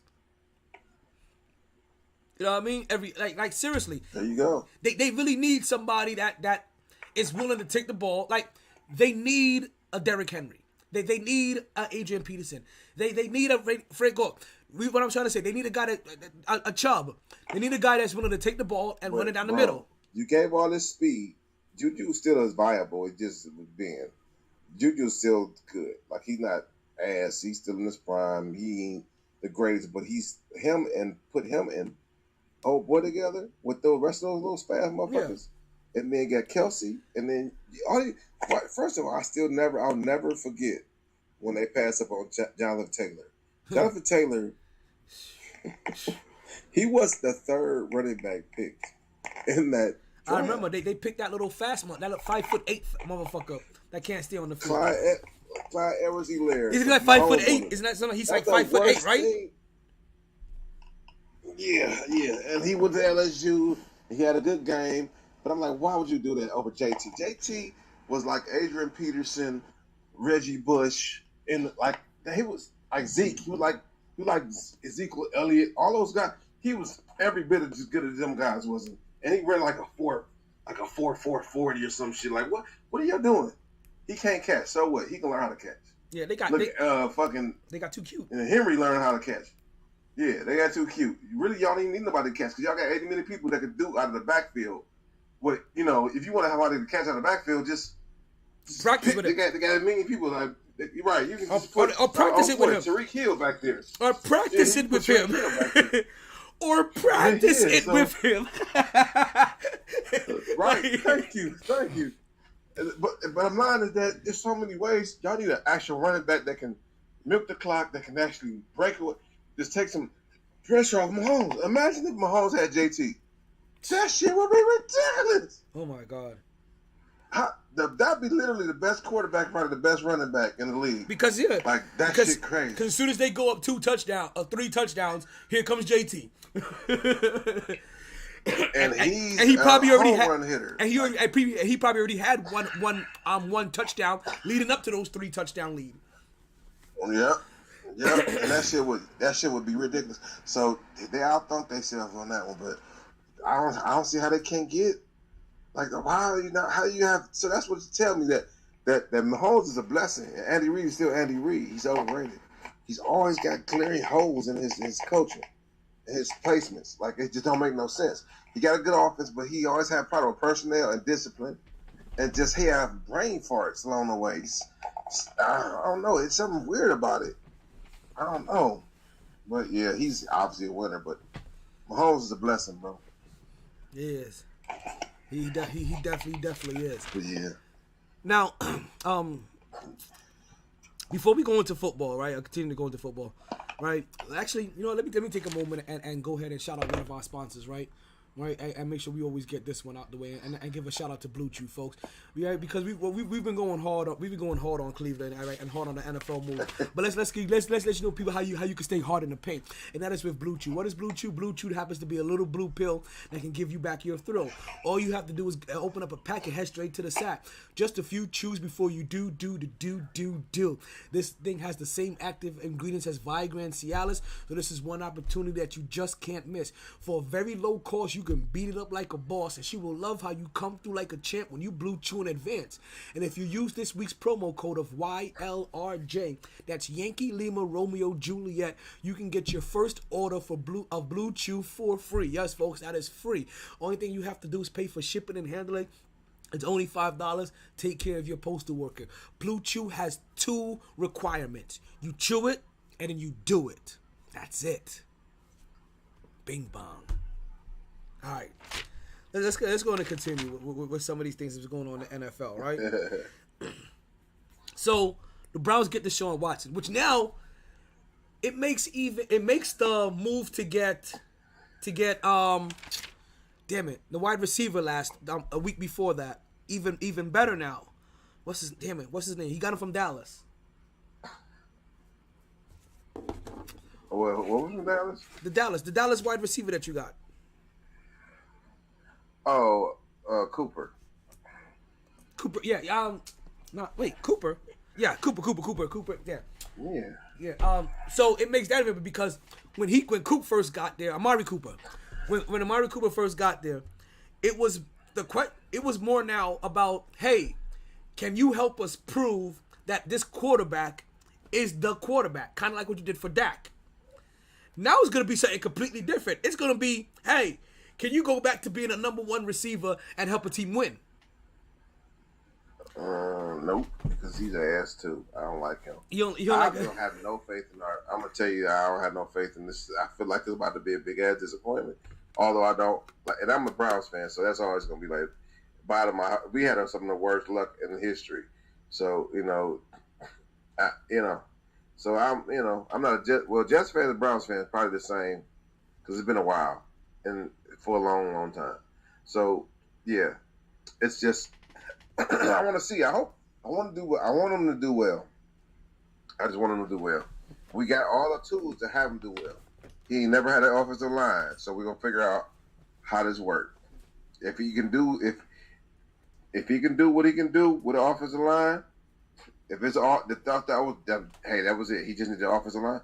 We got that for him, so we're gonna see how he gonna do. Because people will keep referring to that time he played Kansas City. Was he in the playoffs or something? And they came back by I don't know. He was up 20-something, and they came back. I don't know. And I'm like, okay, well, if that's the case, man, that's awesome. Let's see it. But I'm not thoroughly convinced on your boy. And after 2 years, typically people step away from the game. It's not even about their brain not being available. It's about their body. Have they taken care of their body? Can they take those hits? Can they survive? Or they're going to be injury prone? And that's the thing that, you've been out of the game 2 years. You ain't hit the gym. I don't know, that first time you stop really living a sedentary lifestyle is when you start getting hurt. You know what I'm saying? When you stop, literally stop playing. When you got old and you got in the military, and you just stop doing stuff that you normally do. When you get out, if you just stop doing shit, and then you try after 2 or 3 years try to get back in the gym, you bound to hurt yourself. Mm-hmm. You're gonna throw something out, and then that just ruins everything because you're trying to do shit like you did in the military. But you're trying to do it you're trying to do shit like you did in the military now after 2 years, not knowing you just can't get up and do that shit because you're older now. You're in your late 20s, you know what I'm saying, or 30s, and you just end up throwing out a back or something like that, slip a disc or mess something up. That's my biggest fear. He's going to be 26 though. So hopefully, but that's when it starts though, and you're 26 to 30, especially for football players. So we're going to find out, man. I hope this shit work out, at least, because he's 26, bro. We got 10 years out of him, and he got a fully guaranteed. But, the Browns are always sometimes, some way, fuck it up. It could not even got to be the gym. It ain't got to be, I don't know, just something crazy happened. something like what Zion happened. Like you get a good pick and then this shit happens. You know what I mean? Like he just starts, he just gets a hurt foot, gets some weird shit always happens just to prevent it. Like he busts out of look like he made a good move. Like he busts out of his cleats just and a the jinx, cleats and the cleats jump up and hit him in the calf. And now he got a calf straight. Yeah, something weird or just he finally one lady finally come out of the closet and with a video of him just beating her ass and taking it or something. Oh, you know what I'm saying? Just like some weird shit that happened and they're like, oh, there's one of the Browns. So it'd be something to curtail us. Pandemic. Well, the year we go and about to win, the pandemic lockdown again. Something just unbeknownst to shit. Just some weird shit that happen. Some unknown unnatural occurrence that's gonna happen. Yeah, just don't want the fucking Browns to win. So we'll find out, man. It'll be awesome. It's gonna be awesome. You should be definitely a Dolphins fan. No, because Tua, and you know what? Tua could be good. Tua could end up being good too. He played it decently last year too, as far as the end of last year. Do you want to put him in I the don't know beat what category? they got going on. You got to put him into Zach, Trevor, and Zach with Trevor. You got to put them in that category early. But you just don't know, man. Like this man. We also, bro. I don't know if you know. Like that's a whole story in itself. This is an epic draft because it's post-COVID. Like ain't nobody scared of COVID. You know what I'm saying? Obviously, it ain't post-COVID, still COVID, but like this, the post-COVID. You know what I'm saying? Like 2-3 years, it's been COVID. But now it's the post, like, we all good. It ain't no more masks and shit, no more COVID. Mm-hmm. You know what I'm saying? Like, it ain't no more COVID. Now, all them red shirts, some gray shirts, what is it, gray shirts and red shirts, they about to come out. The amount of people that's coming out, oh my gosh. It's linemen for that. Like the amount of talent would have typically came out last year and the year before. They didn't. Some of them didn't even play COVID years, so they just a lot of delayed talent, and so they got to either hone their skills or just what. I mean, they grew up a little bit. They're coming out. You got the wide receiver depth in here. You got tight end. You got about like 10 starting probably tight ends that's coming out. Like you got might be probably like about 14 wide receivers. Man, it's ridiculous. And you're getting first round talent. I'm not maybe not necessarily. Well, you're getting the boy from South Carolina. He gonna probably go in the second, third round. A running back. He cold. He's a first round running back. He probably gonna go in the third round. So you're getting first round talent well into the first 3 rounds, easy, at certain positions. You know what I mean? And now that everybody know that, we need to build from the inside out. People getting their linemen, their air rusher. That's going to be a premium. That's always a premium. Now, because they're the safest picks. You go ahead and get them. Especially if you got quarterbacks. Have the league at quarterbacks now. So you don't need Malik Wilson. You don't need you just need a wide receiver for your quarterback. Or you need an edge rusher. Or you need a safety or something. That shit about to be epic, bro. This about to be the deepest draft we've seen in probably forever. I mean, and there's been some deep drafts recently. And then it might be these quarterbacks, like the Pickett's of the world, the Malik Willis's of the world, they may end up being like it's always those drafts where you don't think. Where you find those Russell Wilsons, the Ben Roethlisbergers, like you just don't, this is a weak, go back like that. They said it was a weak quarterback draft. We got 5 quarterbacks out here. You got like 3 or 4 quarterbacks in there. Like, damn, this shit crazy. Russell Wilson, Dak Prescott, like shit like that. Like, no, man, this is actually was a decent quarterback draft. And that's how I feel like this one's going to be. With Pickett and Malik Willis and Mallard. It's another guy. Like, you never know how those guys be. All of them might be hit. And then, say in Pittsburgh, Malik Willis is out there balling like Lamar Jackson his first 3 years. Think about the divisions, bro. You got Denver, you got David Carr, Justin Herbert, Mahomes, and Russell Wilson. Mm-hmm. Then, if Malik Wilson good, you got Joe Burrow, Lamar Jackson, Deshaun Watson, and Malik Wilson. And somebody gonna post that the AFC, well, I think we Central, was the first division ever to have all black quarterbacks. I was like, hold on, what? I was thinking like, that's Deshaun Watson, and I think they got Haskins starting right now, and then there's Lamar Jackson.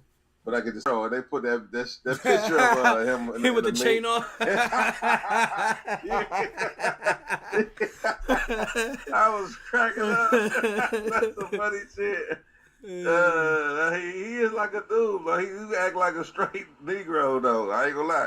His demeanor says like straight from the hood almost.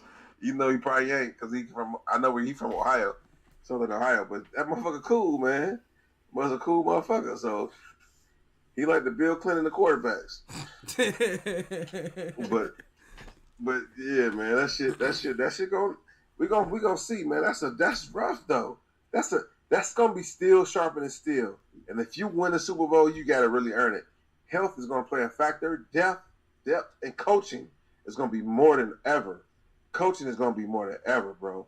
Health and coaching is gonna be more than ever, bro. Because it's gonna be so much talent at wide receiver and quarterback. Like it's so much talent coming out, and they're so refined. Whatever they doing, man, it's like a factory. They pumping these fuckers out. Listen, it's good. They pumping them out, bro. Listen, they're pumping them fuck out. They've done something to get better to get them better out there. Even though listen, like they know less. They're like, we're gonna keep dumbing it down for them until this makes it easy. I think that's what it's like. Yo, why are you guys making it so hard as football? I guarantee that's what they kept somebody because I said, okay, we're gonna keep dumbing it down for them. Ooh, yeah. We got a nice game tomorrow. The Knicks play Atlanta. That's a big game. Only because the Knicks. Well, the Knicks play. How you feel about this cat for MVP shit? This who? I'm sorry. What did you say? How you feel about cat for MVP shit? Well, how you feel about this? Cat for MVP? Which cat? Cat. It's only one cat. Karl Anthony Towns in the NBA. Yes. Why would he be MVP? I don't even. Okay, whoa. Okay, see, you ain't been paying attention. See, now this all I know. I be catching your ass. No, because I know his team is making I know his team is making a nice little run, but like, really? No, I'm talking about him. Yes, but his numbers is ridiculous though. You go and he had with a 60 game. How many people could ever say they hit 60 in a game? Okay, at the center spot. I'm gonna let. Okay. No. Let's think about this. Now. First of all, I can't stand this guy. I would never, even if he had MVP numbers. So, I'm taking Joel Embiid, but Cat, for whatever reason, maybe he's made that corner. Maybe all those Jimmy Butler stories, all those soft ass, it's got to him. You know what I'm saying? And so he's turned the corner. Okay. He got some numbers, bro. I'm gonna tell you this. And he out there in Minnesota, they doing well. And I don't know. I'll put him in. I'm not putting him in there this year because outside of this, okay, I'm gonna tell you this. I'm gonna ask you this: if his team was 37-35, and they're sitting in the 7th seed, looking at the play-ins, are you considering him MVP? Talk, regardless of what he did. I'm not considering his bitch ass MVP. Period. Okay. But this is the thing, though. So what happens that they're tweeting this shit around like this is a thing. The last 10 games, his team they won 9 out of their last 10 games. That literally catapulted them from being the 8th seed in the West to being the 6th seed. So now they went from being in the. I mean, that's just the nature of the beast, though. I know. So I think that's maybe why because. He hasn't been consistent enough all season. To be honest with you, he hasn't been consistent enough all season. When you think about them and they're winning, it's not Karl Anthony Towns. It's you think Anthony Edwards. No. That is not true because he's had the best number on the team. I think Anthony Edwards is the best player on that team. Yes, but that's basically his team, but. This dude, if you look at his numbers, they are ridiculous since the All-Star break. They're ridiculous. I get it. I mean, he's been the best player on the team, hands down. So you can't overlook that. RJ Barrett has had something. Oreo has a new Oreo. I need to say this really quickly. I don't know if you like ice cream. I love ice cream. I don't eat often. Oreo has a new. This is random. It's totally random. That's okay. They have a new chocolate bar, like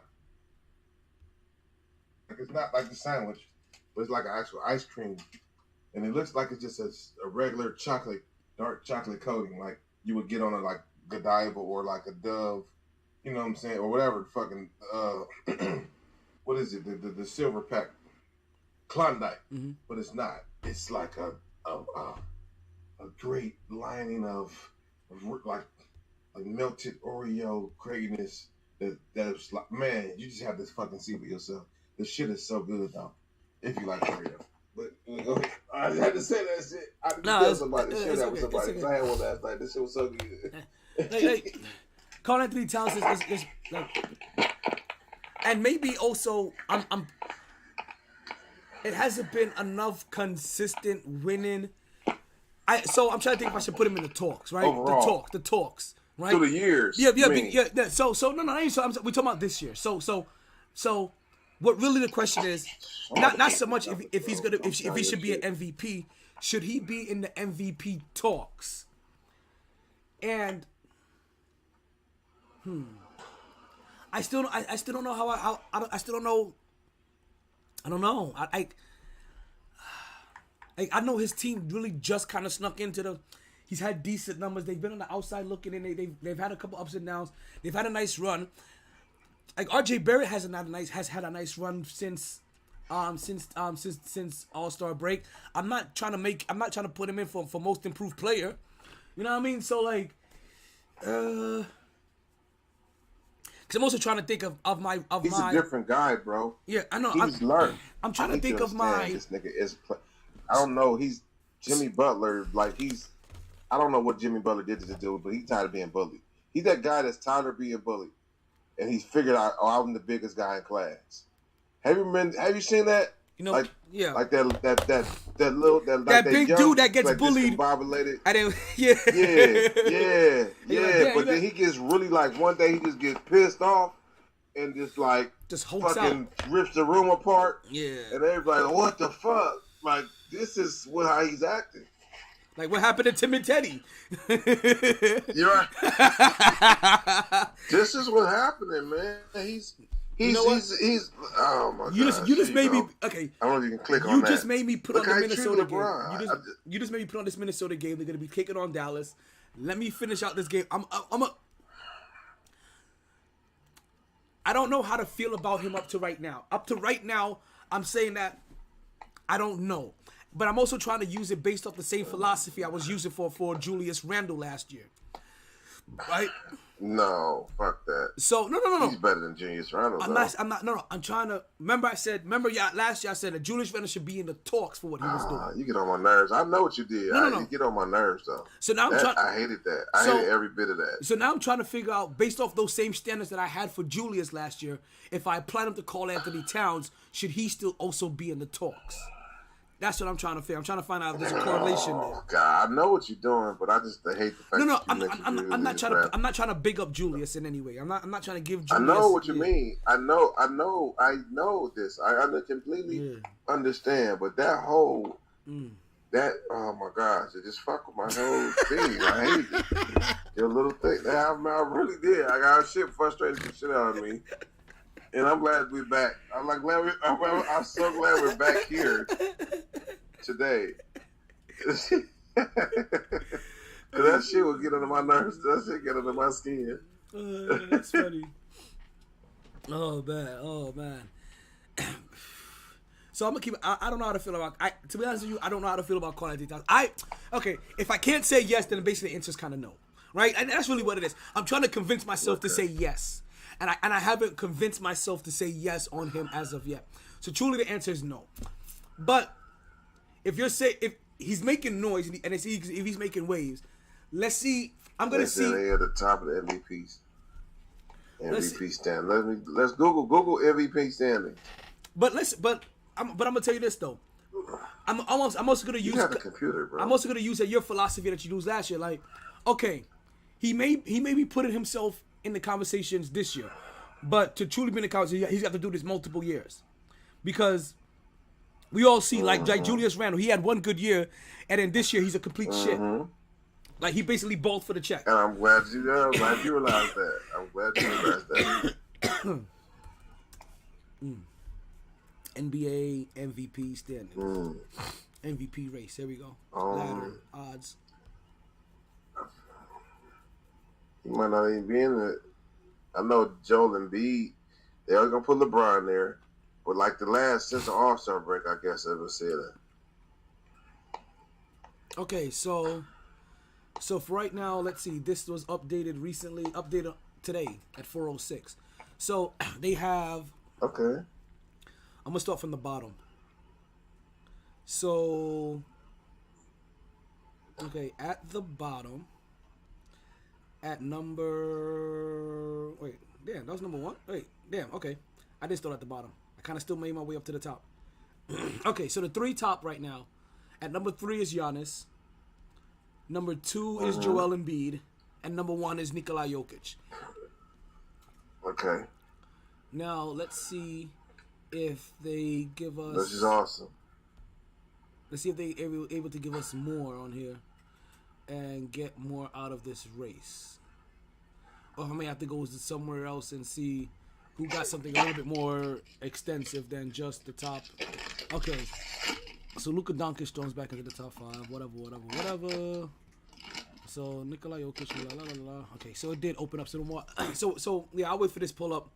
Okay, so so in the top 15, right? So 10 through 15, or after number 10, right? Oh yeah, 10 through 15. There's who we just spoke about, Karl Anthony Towns. At number 15, we have Donovan Mitchell, we have LeBron James, James Harden, and Rudy Gobert. And actually, that's not even 10 through 15. That's 10 through 15 in no particular order. And actually in alphabetical order. And I read it backwards.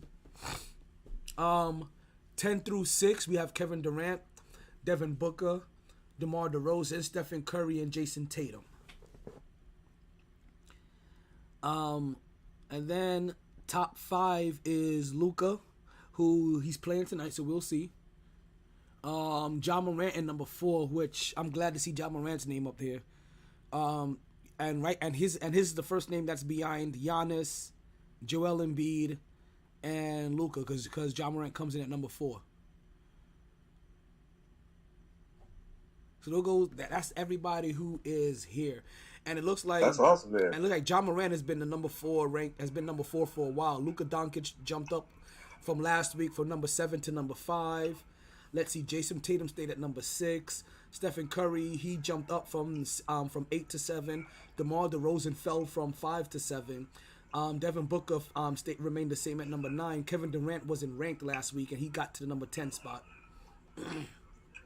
And as far as cool. And the Joker's been there number 1, and Joel Embiid has been number 2 for and no wait, they must have been tied for number 2 then.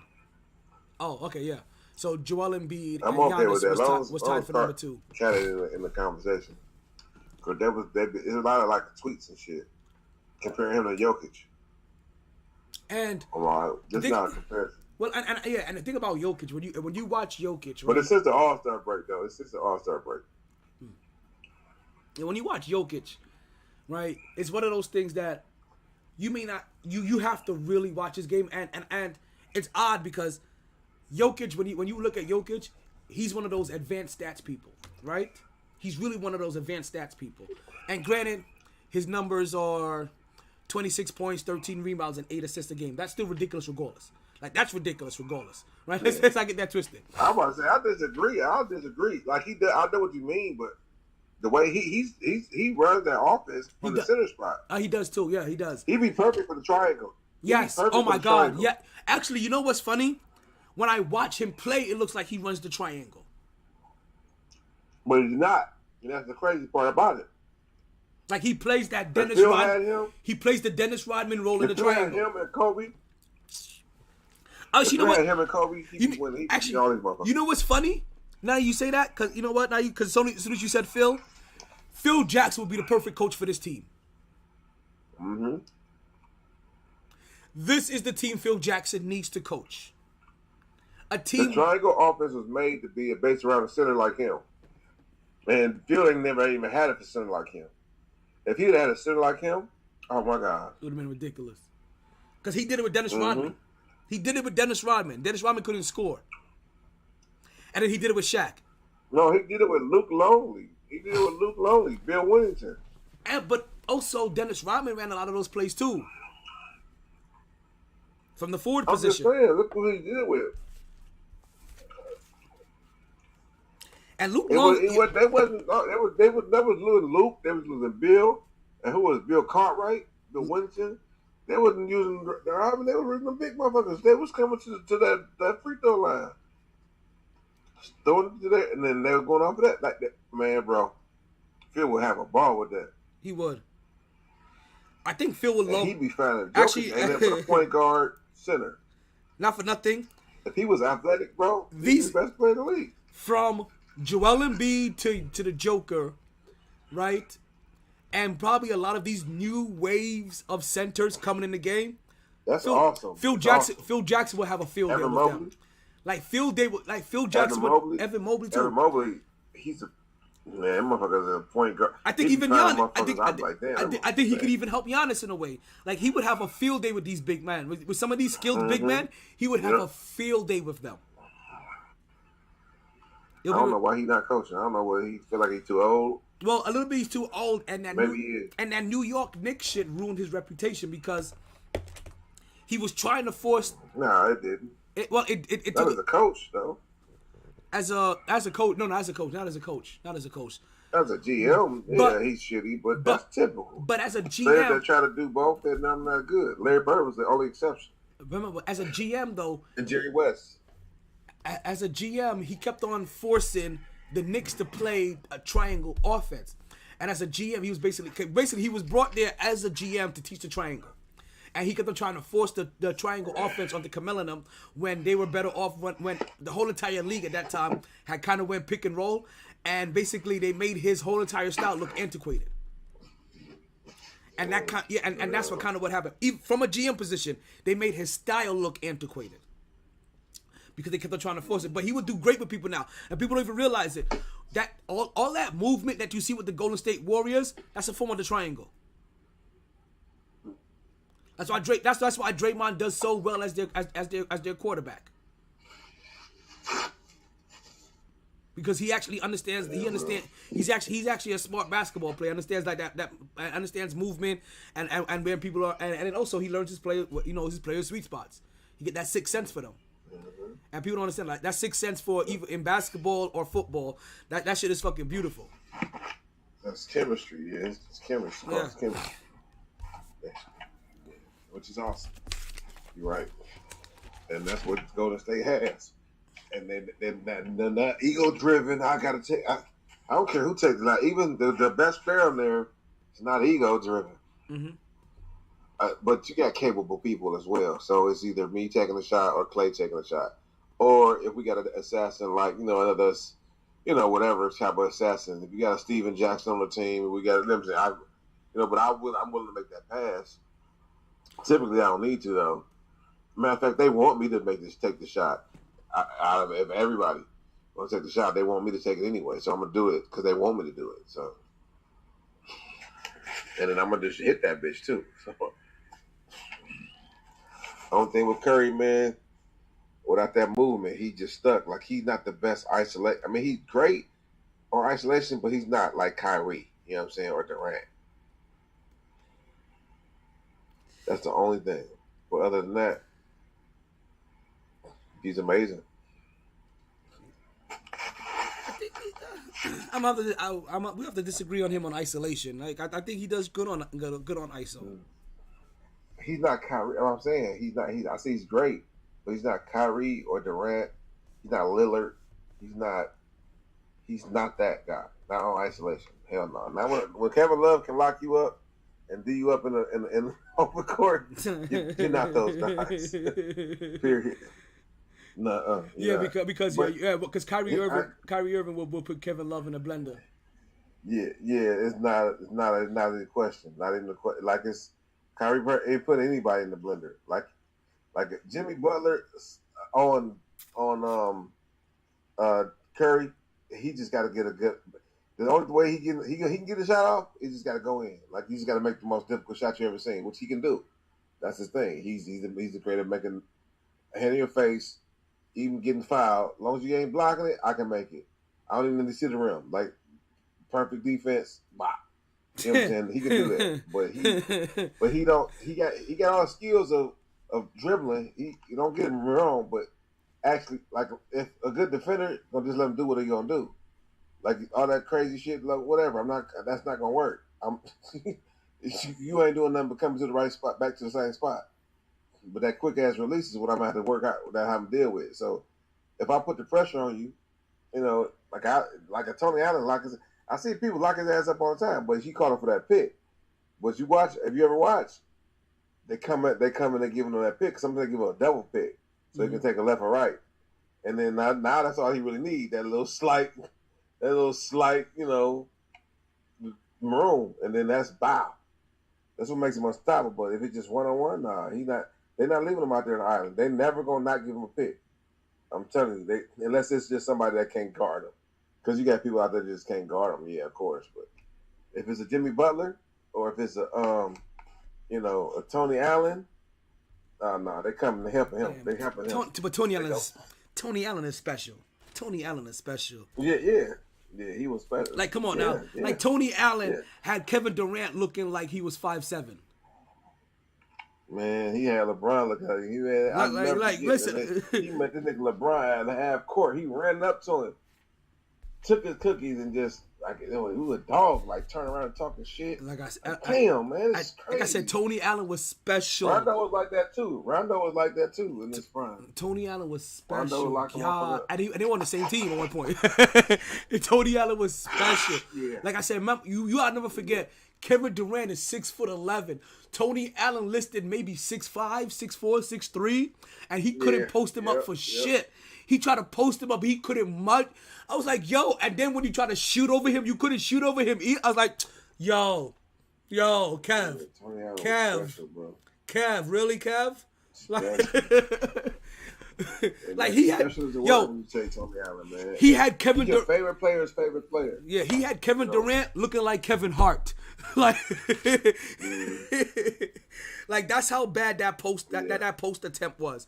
Like, God, I think that playoff changed Kevin Durant for life. He was like, yo, that nigga embarrassed the shit out of me. You know who was like that? That you think he mad because Jordan used to always get first team defense over him just because he was Jordan. Like, that happened with Kobe too. Mm-hmm. Like, if you Kobe, you just gonna get first team defense. Not to say he was shitty, but it's always like, you know, it was he put up more than enough effort to get the popular vote as well. Right, exactly.